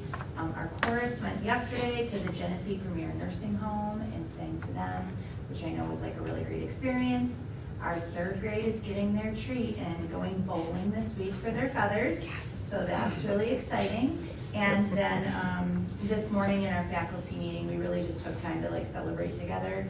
And Danielle Milam was very gracious and brought down Michael Gould again, Elijah Post, and Shane Coast. And they played music for the faculty while we all just spent time together, and it was really nice. So just lots of really great things, and thankful that people can embrace the fun and the excitement of it instead of feeling crazy and, you know, overwhelmed. So it's really good. Thanks, Heather. JC, if that is you back there. That is me. So I have some good news to share. All 5 of our teams this fall qualify as Scholar Athlete teams. So I very much value the coach's attention to helping kids on that student support sheet. Matt talked about some of the statistical benefits of that student support sheet, but in that lies at its root that we want our kids participating in extracurriculars, and it rewards the work ethic. So if the kid's struggling, it gives them that grace to work and stay eligible for all those things that keep them engaged in our school environment. So I crunched some data to see just how many kids our athletic programs in the fall and winter are affecting. In the fall, we had 51% of our 7th and 8th graders involved in sport. In the fall, we had 50% of our 9th through 12th graders involved in sport. So in both cases, right at that 50% or a little more mark are involved in sport. It's in some way, shape, or form. And again, it's our coaches who provide that environment and that support that gives them the ability to do well in all those classes and their sports teams. The winter statistics are even better for how many kids we have engaged. We have 64% of our 7th and 8th graders are involved in a sport right now. That's an astronomical number. And we have 53% of our 9th through 12th grade involved in sport right now. So I did break it down by how many in each grade or in each sport. And then the balance is, as we're talking about budget, how do we increase opportunities to be able to give more kids the opportunity to be engaged in those activities in a financial situation that is a little tighter than we like it to be. So those are the challenges that I look forward to working on. But I'm excited with how many kids are in our programs and are finding success in the classroom. And I will share that when Matt and I live in that student support system every day, the kids that show up on that list the most are the ones that have no hooks to this building outside of being here for the 10 periods and then go home. They have no extracurriculars, no sports. They're not engaged in anything outside of this building. So finding ways to increase those numbers in all extracurriculars is one of my top priorities. Thanks for sharing those numbers, JC. That's pretty incredible. I can't imagine there's a ton of schools that can claim that 50%. I really don't. It's really a testament to how great our coaches are and the environment they provide for them. Yeah, no, that's fantastic. Thank you. Adam, anything tonight? We forgot Rob. Oh, Rob, for goodness sake. I'm sorry, Adam. I did it again. For goodness sake. Those numbers threw me, I guess. Rob, anything tonight from you? I'm sorry, Adam. Just keep me awake, babe. I'll do it, Rob. Okay. All right. Christine, we had a couple of new microphones we're using here. I'm probably going to add a third microphone next, so just I'm going to mention that. You see that they're different.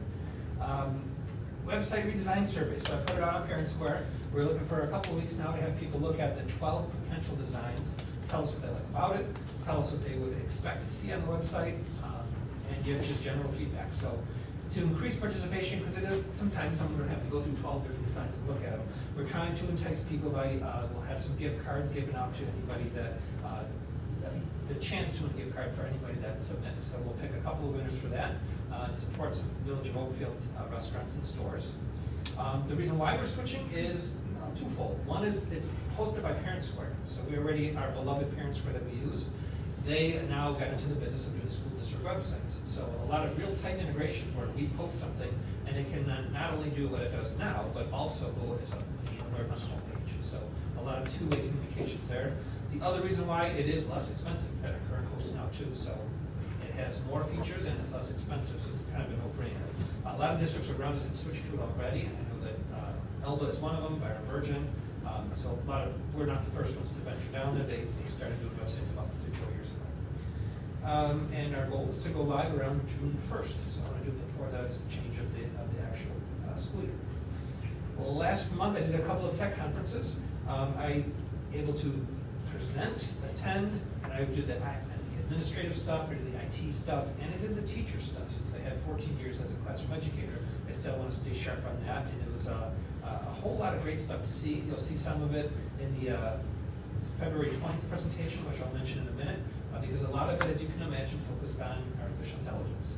And just 2 weeks ago, we switched away from our Go Guardian, which we've had for the 9 or 10 years that I've been here, and going to this new one called Galileo, which has artificial intelligence built into it.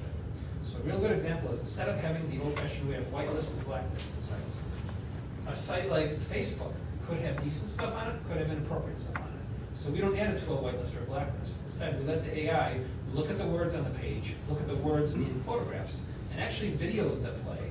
And at the moment something becomes inappropriate in a video, it blurs it, cuts the audio, keeps playing, and then it comes back. So it's actually looking in real time at the content.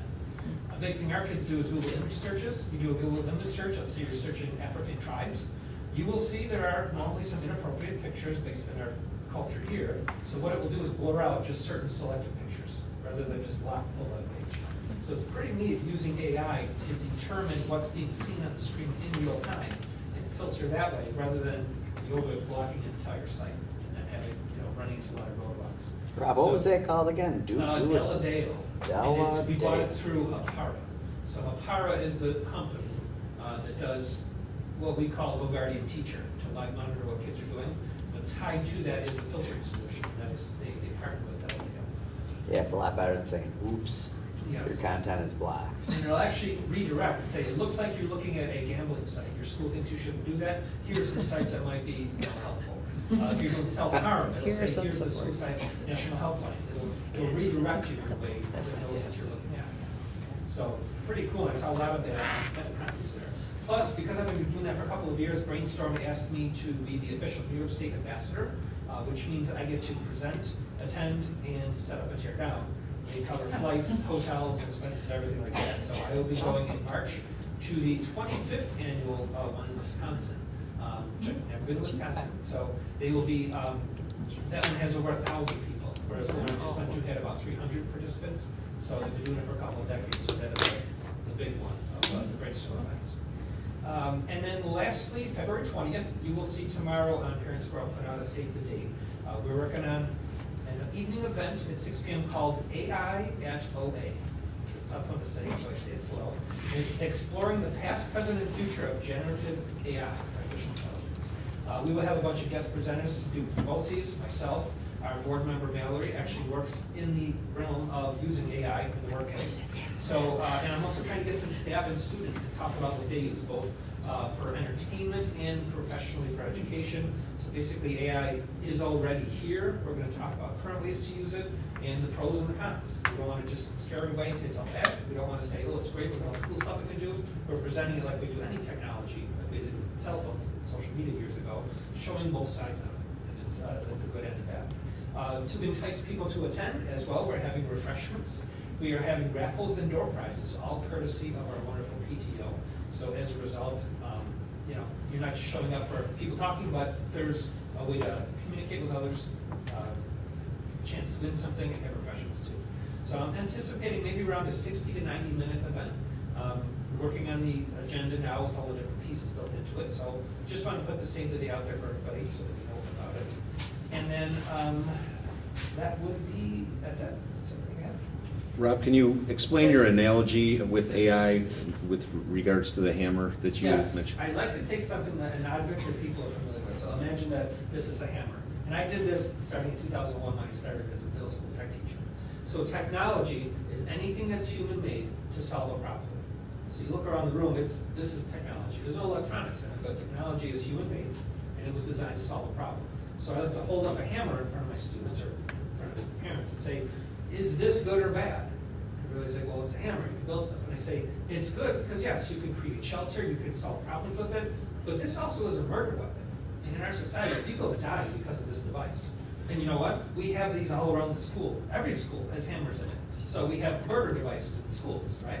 But no, it comes down to, it's not the device itself, it's society, it's how we choose to use it.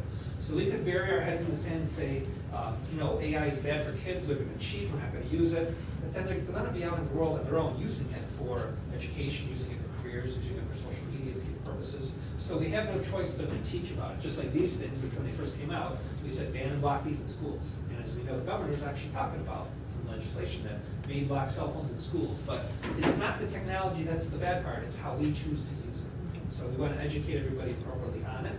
And we thought having a parent night, talking about what's happening in 2025 right now, and what might be happening down the road. And I think having Mallory, having people talking about using it today in their careers, having all of our students be exposed to it, not only career but in personal life too, is important.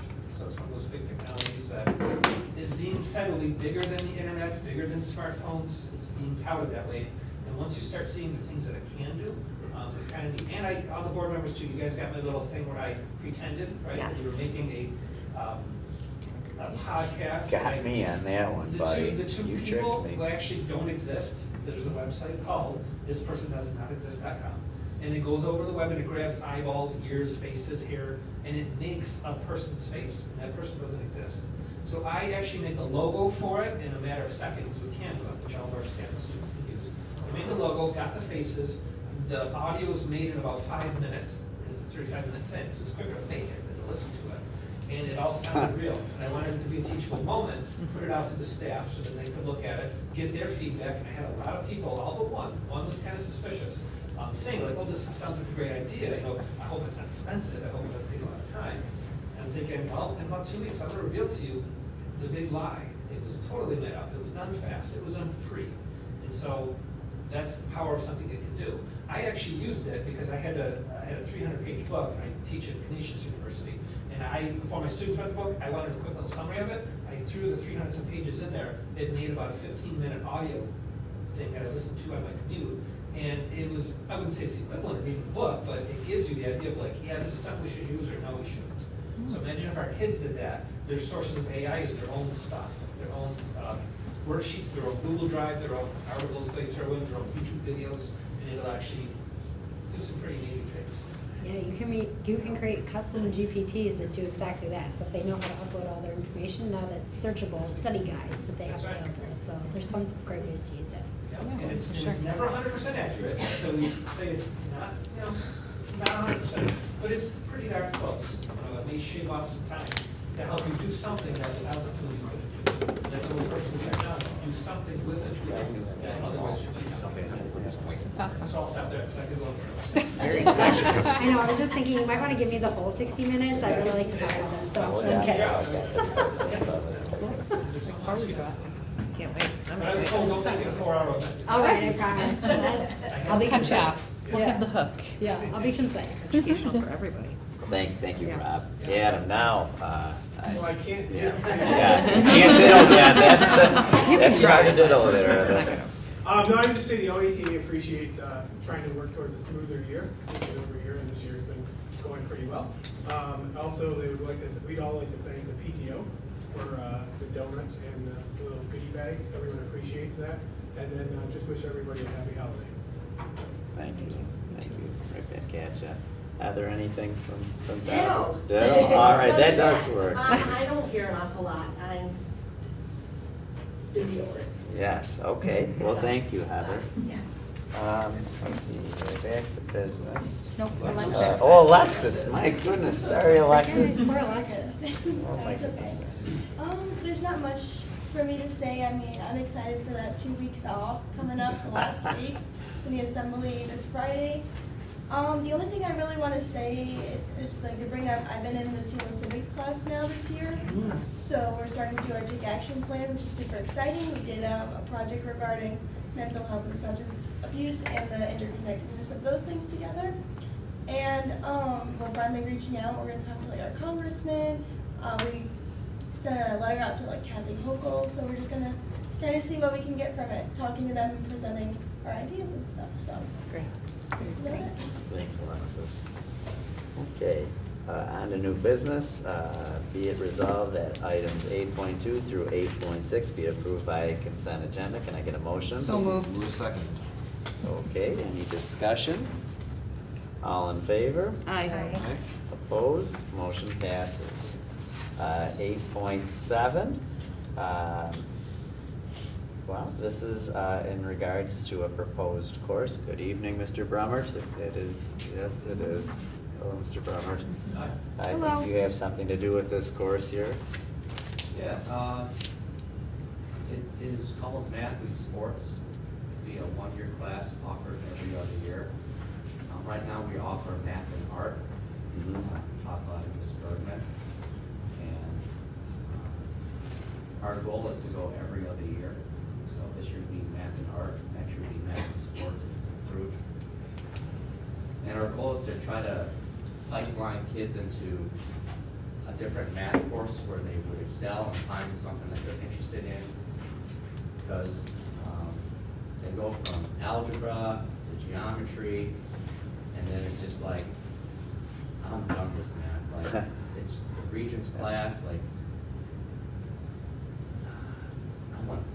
I'll go a different math. But if we get like a Math and Art or a Math and Sports, there's a path, there's a light that like, oh my gosh, like, I see it now, like, I enjoy math. I can relate it to sports, or I enjoy math. I can relate it to art or music. Like, it opens up more people to push to a different math course where, yeah, there's some people that after geometry, they'll go algebra 2, pre-calc, calculus route, but like, that window, that group of students is slowly dwindling. And we want to find a route where, you know, we want to keep these kids in math and get them down the paths and ideas of, you know what, like, there are careers in sports outside of here. And like, I see it like when I work for the Buffalo Bills, like, we have sports media, sports marketing, esports, sports gambling. Like, there's a whole plethora out there for math and sports, and I'm hoping with your guys' approval we can get that rolling. So It looks pretty cool. Like, it Yeah, looks what are super the, cool. what are the field trips? I'm kind of curious. well, like, so I work for the Buffalo Bills, and I've talked to our guest services for the Buffalo Bills, and I'd love to get them involved in seeing like what jobs, like behind the scenes of how do you get together, how do you put together a Bills football game, like what goes into selling tickets, you know, food and marketing, like selling jerseys, doing this, doing that, like, as well as like the Buffalo Sabres or like anything like the like an athletic director at a college level, like what goes about like sports training, sports nutrition, sports science, like there's a whole I don't know, a whole variety that you can get involved in. So like we have college teams, we got professional teams. I think get these kids to see like, you know, an average Joe, an average person like me could be involved in something bigger out there. Like I could be a part of the Buffalo Bills just by working for them. And like I can have a career down the road working for them, selling tickets, or I can have a career for them by advertising and marketing. So that's what we see here. That's what we want. Does this sort of thing relate to something like the analytics in sports, like with the NFL stuff, that everything is so, it just blows my mind, the analytics of all that stuff. So there are people who just study, you know what I mean? Is this something that would be like a behind the scenes, Yeah, something like an absolutely. analytical type position to? I mean, there's rules in sports, sports science, fantasy sports, like scenarios like, hey, it's 33. What place should they That's go? what I was thinking about, Brandon, when I was looking at this. It's like, what are the percentages that this guy's gonna make the catch? Like, Well, it's that's like, the how do they analytics. come up with that percentage? That's It's the like, analytics. There's like math people it's who amazing. just sit there and do this, but like they have these jobs working for these big, and it's just behind the scenes depth that Also would be really predictive cool for analytics with AI models. Yeah. Oh, boy. Just saying, it all comes together, Just, full you know, circle. You're right, it probably does, but Thank don't you forget so about much the for talking humans. about Don't it. I think forget this is about the great. humans. I think the other neat thing about this is when you read the description, like, you can see how it can weave throughout the school and with other teachers and with other classrooms as well. Like, I was even reading like, the nutrition aspect of it. Like, there's no reason you can't go down and actually do some cooking, or, you know, there's just so many ways that you can kind of intertwine this, you know, throughout the school as well. So, and I think that you're absolutely right. I think that there's a huge population of boys and girls that would be just fascinated and keep them, you know, involved with math. This is cool. Very cool. I'm here for it. I'm jealous it wasn't here in the I know, I 1900s, would actually. like to take it, yeah. I'd love to take it. So let's approve this thing here. Yep. Be it resolved that the Board of Education approves the following new course to be offered beginning in the 2025-2026 school year. Can I get a motion? So moved. Second. Any further discussion other than thanks for being here, Brandon? Tonight and all the other things that you do. All in favor? Aye. Opposed? Motion passes. Thank you. Are you teaching the course? It'll be you, or? Oh, I hope so. That's the plan. Yes, thank you, Brandon. That works. 8.8, be it resolved that the $7,500 donation from the Lamb family to the music department be accepted. Can I get a motion? So moved. Can I get a second? Second. Any discussion? Thanks, buddy. Thank you. Thank you. Thank you, Matt. Thank you to your girls as well. That's a lot of work. Mhm. Good learning for them as well. Thank you. I usually only see Matt out there picking up pumpkins. I've been watching them. We'll give them credit. We'll give them credit. I was just wondering, man, how many years have you guys done this? I don't know if it's going on 10. It's quite a few. It's been a while. We get a lot of community support, and yeah, we're happy to try to make an impact. We try to keep it local. We talked about some different ideas, and the music department was one that we raised. And, yeah, it seems like a great idea to help them out. So, Thanks so much. Very cool. All in favor? Aye. Opposed? Motion passes. 8.9, donation from Tractor Supply, be it resolved that the donation of various items from Tractor Supply be accepted. Can I get a motion? So moved. Second. Second. Let's. give it Nally, okay, one. I've gotten a lot of Nally, Selfish. Matt seconds it. Greedy. Discussion, obviously, thank you so much. Always this time of year, these items are really hard to come by, and I'm sure a lot of people will benefit from this donation, so districts, thank you so much. I do wonder how they. Specific store? What's that? Does it come from the potato? Yeah, Well, the they're ones moving. that's moving, yeah. You do wonder how they chose the districts. I will say, like, the FFA group has been pretty active in years past in setting up a stand and doing some of the fundraising work outside of that. And so I do wonder if, because of that, there was a little bit of a relationship there. They knew somebody to call. Yeah, they were The name donating Joe. to Pembroke, Batavia, and us. So they I picked believe it. he was a teacher at Pembroke and has retired. Joe Falkowski, is it? Sorry, Yeah. that's his father. His parents were both special ed teachers. and Yes. Yeah, Mm-hmm. it was close to home for him. Yep. Yeah, that's great. that they Very nice chose family. us. Very He'd nice like to family. see, like I kept him, oh, you taught him? I taught with Joe. Oh, you taught with him. Okay. Okay. Any way about it, it's very nice. Yes, family. yeah. We're very Some, grateful. some of the items Yeah. are still back in I'd like that to see them. room, so. Yeah, it's a fantastic thing. All in favor? Aye. Aye. Opposed? Motion passes. Carla, any communication side? Okay, John, we've got the calendar. Yeah, so some quick discussion. This is not up for approval. This is the first draft. Just let you know, obviously, you're taking a look at it. I did give it to Adam and Trina, just as a first look at. I also gave it to Alexis as our student ex officio and told her to go talk to her friends and families and, teachers and whatever. So next year's calendar, there's not, unlike this past year's, this calendar that we're in now, there's not much flexibility in it. The school year starts early.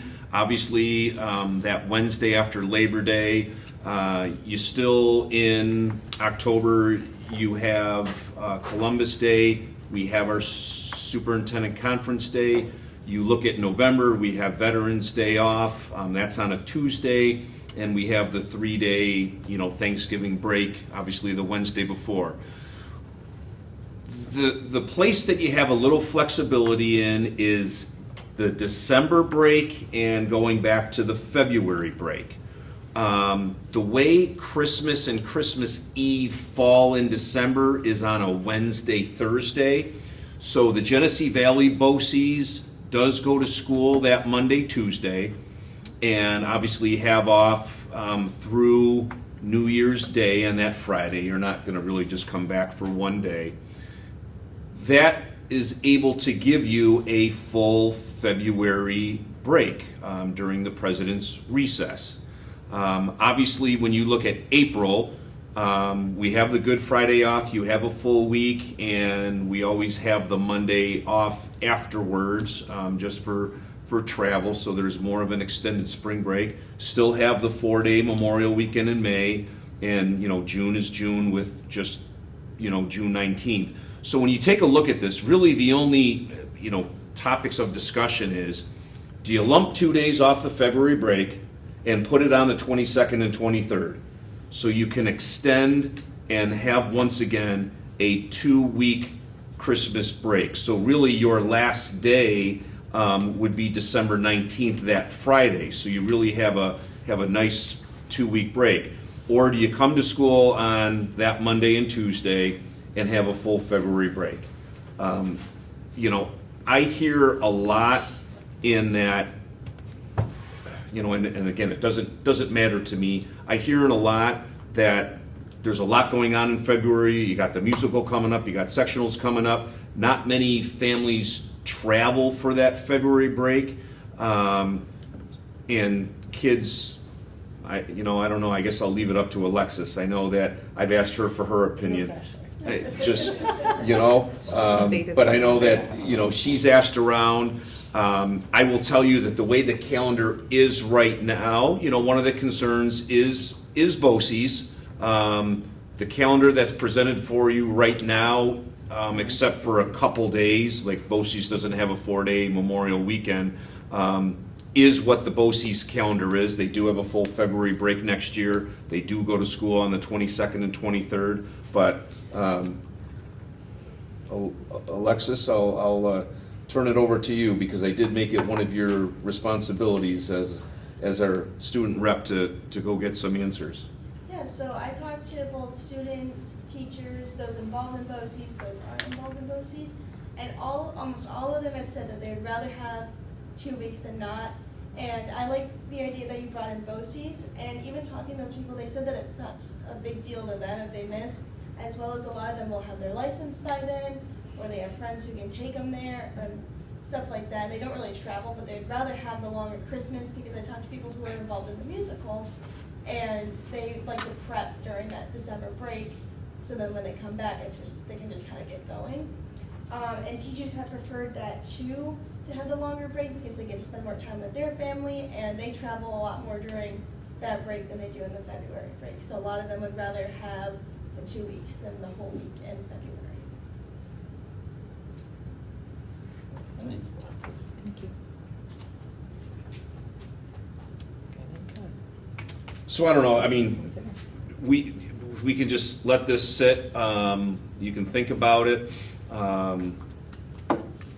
You can fly me a couple emails here and there and tell me what you think. You could ask your neighbors and your friends. Like I said, it doesn't matter to me. The one that's, like I said, presented in front of you is kind of following the Genesee Valley BOCES, and really the only days that we could possibly play with is lumping the 2 days, that Thursday, Friday off of February, and plunking them on the front of December. Other than that, it's pretty straightforward. When we're looking at this calendar, John, I kind of question, we've had the conferences in December notoriously for the elementary school, and I'm wondering if it would be advantageous for us to move that out of December, because it is such a hectic month and we have a lot of time off. The kids are leaving half days, 2 days in that month, and then coming in for 2 weeks off. I was wondering if maybe we should consider, if we do the 2 weeks off, if we should move those conference days to a different month. What do you think about I that? think because they've gone to a trimester, that's the end of the first trimester. That's tough. That's end of the first 15 weeks, so you want to have those conference days, Yeah. you know, right at that time, It's so. just you're asking, you know, people in the community to take days off of work when they have Christmas coming up and 2 weeks off with the kids. It's a lot to take off during 1 month. You can see this year with it moving to January, we had a higher percentage of people Yeah. coming. Maybe our snow days will work out, but Yeah. it's true, it aligns with our trimesters Mhm. and it really makes sense to have those like conversations with families that Mhm. align to the report cards they receive. Yeah. Because I think I hear you. and I Yeah, know what it's you're tough. saying, and it is a tough time, and I do know other districts that do trimesters, it's the same thing. Yeah. It's just late, right? Like, I know it's right after the trimester, but to have your first parent-teacher conference in December seems awfully late to me. I feel Late. other, Yeah. yeah. Well, I actually, coming from somewhere that had quarters, I appreciate it. I think sometimes November can feel really early, and that's what I would always hear from when I was in a school that did quarters, that the teachers were like, oh my goodness, I feel like they're just warming up. I don't have enough to speak to yet, so I think there's probably pros and cons to both. Sure. But it does align with our report cards, and I think that sending those home without an opportunity to have those conversations is really hard too. So, I do like that Monday, Tuesday before Thanksgiving, though. I I love know my what you're districts talking that about. do that. I hear districts have that. The whole That would be Thanksgiving very week nice. off, just conferences. thing, But no, it does, you're absolutely right. It's how the report cards line up. It is. Mhm. I do, I agree, there's pros and cons, and I hear you. I mean, I guess we can see, because they're January 9th now with our snow Yeah. day, so maybe we'll see how attendance goes if people are there. I do know our teachers have, most of their parents have like signed up and they're coming, and, you know, even with the change, we Mhm. haven't had any issues with anyone, so. And we always try to be flexible for those Yeah. that do need, like, you know, it's not our first choice to do a phone conference or a virtual, but we do offer those, like, if it's something that a family really needs, if it's a hard time for them to get on. I think as far as the calendar goes, one of our biggest issues, and I don't want to really go over this too long tonight, we can come back to this, but it's just keeping in mind in the past of, are we aligned with BOCES? Because those BOCES students, when we are in session and BOCES is not, it gives them a lot of free time in my hand. And I've had 2 girls that have gone through the BOCES program that didn't align, and there was too much time for them to manage independently. So as much as Alexis, I am quite positive that all the students would go drive themselves to their BOCES classes if we were closed. It may be nice to make sure that, it may be nice that we align our days with theirs, because that's the conversation we've had over and over again, and that's where it just boils down to. And if it matches with BOCES, it's probably the right choice to make, but we can come back to that. Yeah, the only other consideration I would say too, like things I was thinking about even in this year's consideration is like 2 weeks is a long time, especially for like maybe some of our kids that need additional services Right. or depend on school for certain things. We have that in our district, and just to be cognizant that the 2 weeks without a teacher and your administration and the stability that school can provide can be a long time for some students too. And Heather just spoke to it, right? Yeah. You spoke to it, your comment prior to your, when they come back, they're gonna need support. So that 2 weeks is a long time not to have everything that you need to have, all your needs met, because there's situations where they're not, and there's not consistency, and we have to take that in consideration as well. As much as I enjoy the 2 weeks, if I were completely by myself, Right, and we are experiencing it this upcoming break, so we can honestly see how these 2 weeks go. I have You no know, doubt, there's a lot of kids that can handle it, but the ones that can't, it's gonna be extremely. It's gonna be hard. Yeah. It's gonna be hard. Yeah. That's what's that. Right. Okay. Thank Thanks, you. John, Yep. for bringing it to us. Sure, I'll bring it up next board meeting. On personnel, 11.1, consent agenda, be it resolved that items 11.2 through 11.5 be approved by consent agenda. Can I get a motion? So moved. Second. Thank you. Any discussion? I'm sorry. All in favor? Aye. Aye. Opposed? Motion passes. 11.6, retirement. Be it resolved that the Board of Education accepts the retirement of Bernadette Bookmiller effective June 30th, 2025. Can I get a motion? So moved. Can I get a second? Second. Discussion? Thank you. Thank you for Yeah, everything. for real. She does a lot. She does a ton. Just the DC trip alone is a lift. And she's done it really well for the past 26 years. I think back to last year's board meeting when she presented, and still how passionate she was about how to refine her students' ability to write short responses, and her looking into how to write, I believe it was a race response. I think, Connie, if my memory serves me correctly. You don't recall? Oh, that's okay. Oh, well, hang in there, Connie. Well, yeah, dismiss whatever I just said then.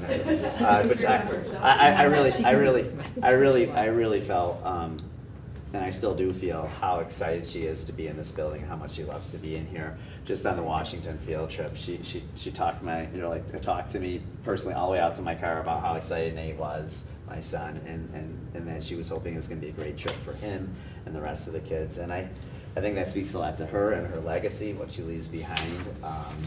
Is a lot of solid work, and a lot of kids that are adults now and are out there in the real world with a love for literacy that she more than likely probably had a hand in. So thank you so much, Bernie, and we wish you the best of luck in retirement. Thank you. All in favor? Aye. Opposed? Motion passes. And remember, this is June 30th, Yes, so we're not done yet. she's not done yet. Still got it. So we'll do this again then. Our next retirement is, be it resolved that the Board of Education accepts the retirement of Jeff Schlagenoff effective June 30th, 2025. Can I get a motion? So moved. Can I get a second? Second. Any discussion?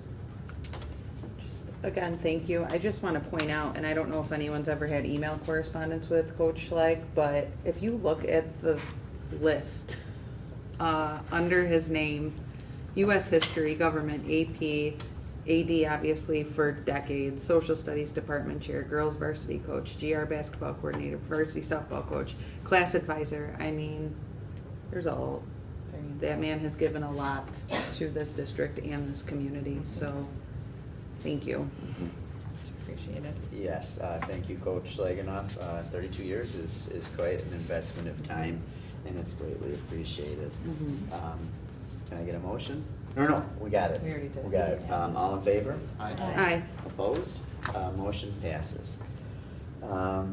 Be it resolved that the Board of Education accepts the retirement of Amy Sparrow Percy effective June 30th, 2025. Can I get a motion? So moved. Can I get a second? Second.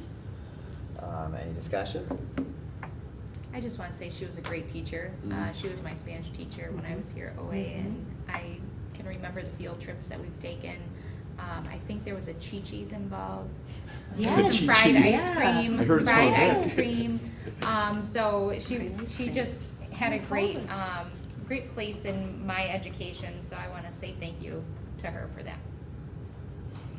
Yeah, she's one of the few that was here when I was here still. So I think she's like one of those quiet people that just does so much you don't realize how much she's actually doing. I do not want to see the bottom of her email, what it looks like, because I can't imagine all the stuff she does. I also think she's a fighter for the underdog. I think she brings in a lot of kids into her room that sometimes need this extra love that only she can give. So we appreciate her service here and wish her the best of luck, and are very thankful that she's decided to live with us for the last 32 years. All in favor? Aye. Aye. Opposed? Motion passes. All right, closing remarks.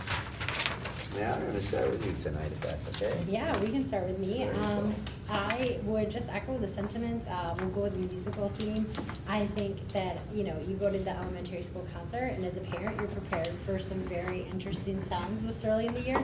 But it was amazing. Those kids were so talented. I was super impressed. We should be really impressed across the entire board with all of the musical contributions and art that we have going on here.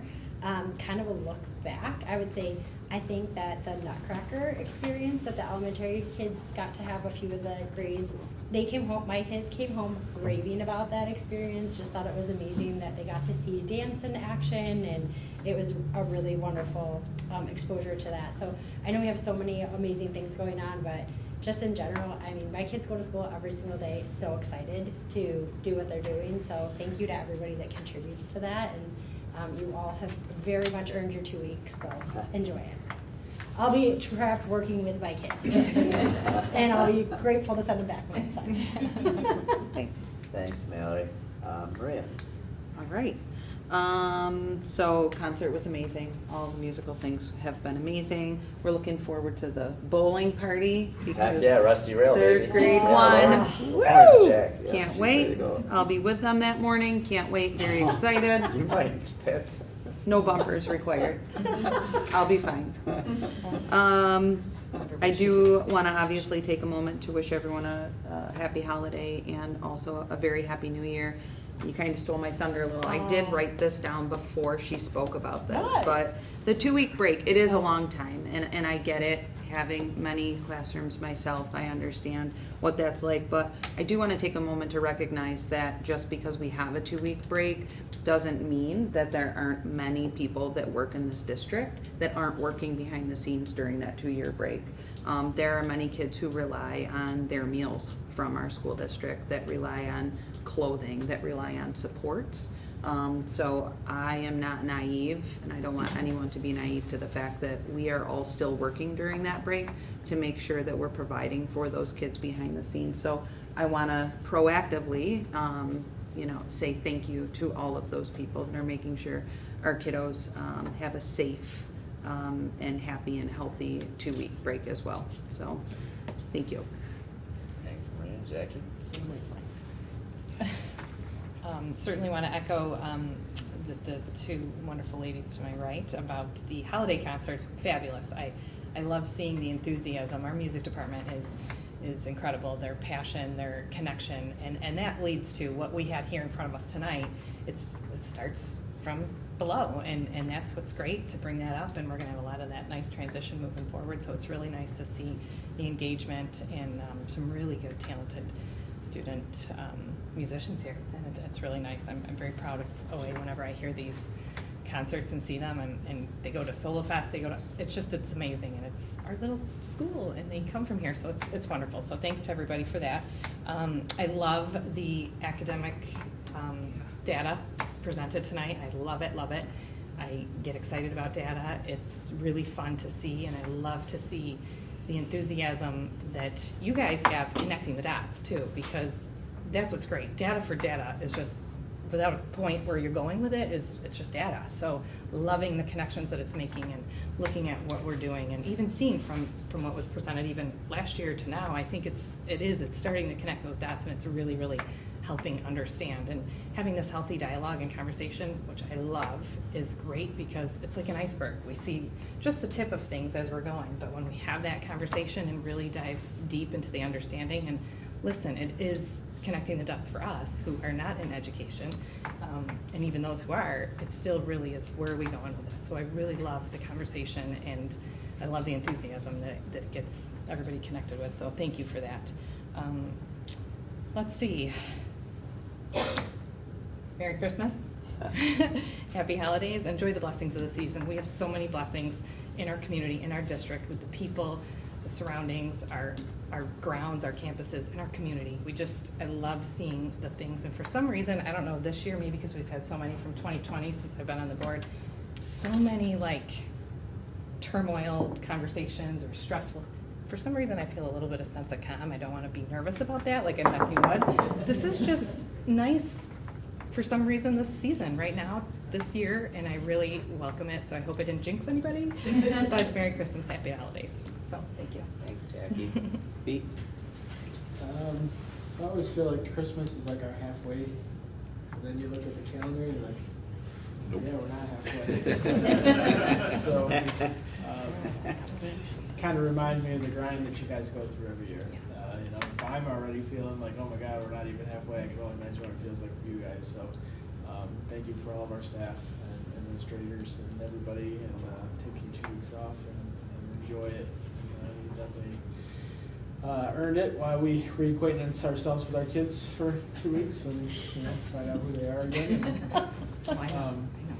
But it is a joyful time, and it is a sad time for myself. It's great to see the kids excited, but I also know those kids that it's not that time of year for them. But to see the things that we've done in our district to try to make something special for those kids is very important, and I'm glad that we're able to do that. It means a lot. So thank you for everybody that works behind the scenes to make that stuff happen, because I know there's kids that really need that to get through this season. And Merry Christmas. Thanks, Pete. Mallory? Or Natalie? Sorry. That's okay. Yeah. That's all right. I think this was one of my more favorite meetings, maybe because we got to hear some beautiful music to start the night out. You heard all of my excitement when I spoke to the music department, but I think having the academic portion today and even Mr. Montroy listening to your input about our students and the sports, having you with the athletic director background now, this is so nice to hear the sports and that athletic component and how it relates to their academia. It's really exciting to see this to come together as a community. So I just want to say thank you to all of you, teachers, staff, everybody, janitors, for making OA such a great place to be. This year alone, my most times on campus, I have pulled into this parking lot 10 times. And that just goes to show how much I love to be here. I know you guys come in and then leave, but I was here 10 times in one day, between dropping kids off, picking them up. They want to be here, which means my car is on automatic pilot. So if Elon Musk wants to make me a car that comes to and from home, that'd be lovely. But I hope everybody has a wonderful Christmas break, and it's more than just gifts and presents, but a time for our families to reflect on what each day means to them and what the gift of life is. I pray you all have a wonderful Christmas and bring in the new year with heartfelt reflections and resolutions. Thanks, Natalie. Matt? So I agree with Natalie that tonight's meeting had some good substance to it. Appreciate the academic discussion. I think it's great for the group of us to hear how the kids are doing, make sure we have a great understanding of their academic achievement and where we're looking to take them and where the opportunities are. Having the arts here, right, that was unique. I think it's the first time that we've had anybody play for us in my 8 or 9 years here, so I think that was a great idea. It was, having well-rounded meetings, right, where we're hitting as many of the different areas that impact the kids in the school was great and cool. I appreciate John, whoever the ideas were to put that together. The concerts have been fantastic. I've been to a couple myself. Claire just finished up her modified basketball season. Tracy Schlagenoff did a fantastic job with that group of girls. Really appreciate that. And JV girls just getting going with Chloe, so looking forward to that too. 2 snow days before Christmas has to be a record. With this It's amount really of one. snow on the ground. Yeah, Right. with this amount of snow on the ground. Yeah, so these kids are lucky. That will be their early Christmas gift. So Yeah. make sure they understand that. So thank you. I'm still at 100%. Oh, no. I assured them they weren't getting that second one. Yeah, me I was too. quite- Yeah, they asked me, I think it was like, well, what time were you texting us? 8:30. I think it was like 8 o'clock at night. And I said, go to bed, girls. You're going to school tomorrow. I got that one wrong. Myself. Yeah, I messed out. Kids were happy though. Yeah. Thanks, It's a free Matt. day. So my dad was a principal at a couple of different schools for close to 25 years. And when my dad would have a teacher retire, he would come home and say, Justin, I just lost another library. And I got it kind of, but I didn't get it. And I really understand it now. a teacher, in my dad's eyes and in mine, is a library. They're a collection of resources, programs, and experience. And you put them together day after day, you're a story. And a teacher has so many stories to pull from each and every day to motivate their students, inspire their students, to get content across and just to connect. And it just doesn't happen. You don't walk into a classroom and you just become that library. It takes years. And the 3 people that are submitting their retirements to us today collectively equal 88 years. That is an incredible amount of experience. And part of me is excited for them that they made it, and that I have a shot at making it in 10 years or so. But the other part of me is sad. I remember Mr. Slagonoff started working here. I was in school. It was 1994. I remember how young he was. I can remember, being in the locker room and him coming in and thinking, "Oh my gosh, he doesn't look that much older than we do." I look older now, and he still looks about the same, believe it or not. I'm not sure how he's done that. Mrs. Sparrow Percy as well. She's been here a very long time, and I appreciate that. And Mrs. Bookmiller. I'm sad that they're retiring and that my little girls aren't going to be able to experience them as people or in the classroom, but I'm also happy for what they're going to be able to experience outside the classroom. And just because the library is leaving, it doesn't mean it's closed. So I have a very strong feeling that these 3 individuals are going to continue to impact people's lives in a very, very positive way for the rest of their lifetimes, and I hope it's very long. For me, I also would like to wish everybody a very, very happy holidays, and I appreciate all the sentiment that were expressed at these concerts. My daughter is still hitting replay. Natalie, she scared us all a little bit with her little solo. It came out of nowhere, and it frightened me. It's all good. I've got you in the background, Mrs. And you're like, yeah, there's your face. It's like, what? What was it? Long story short, just thank you so much, and Happy New Year. And with that being said, be it resolved that the Board of Education will enter executive session at 8:23 for the purpose of discussing a superintendent's contract. Can I get a motion? So moved. Second. Any more discussion? All in favor? Aye.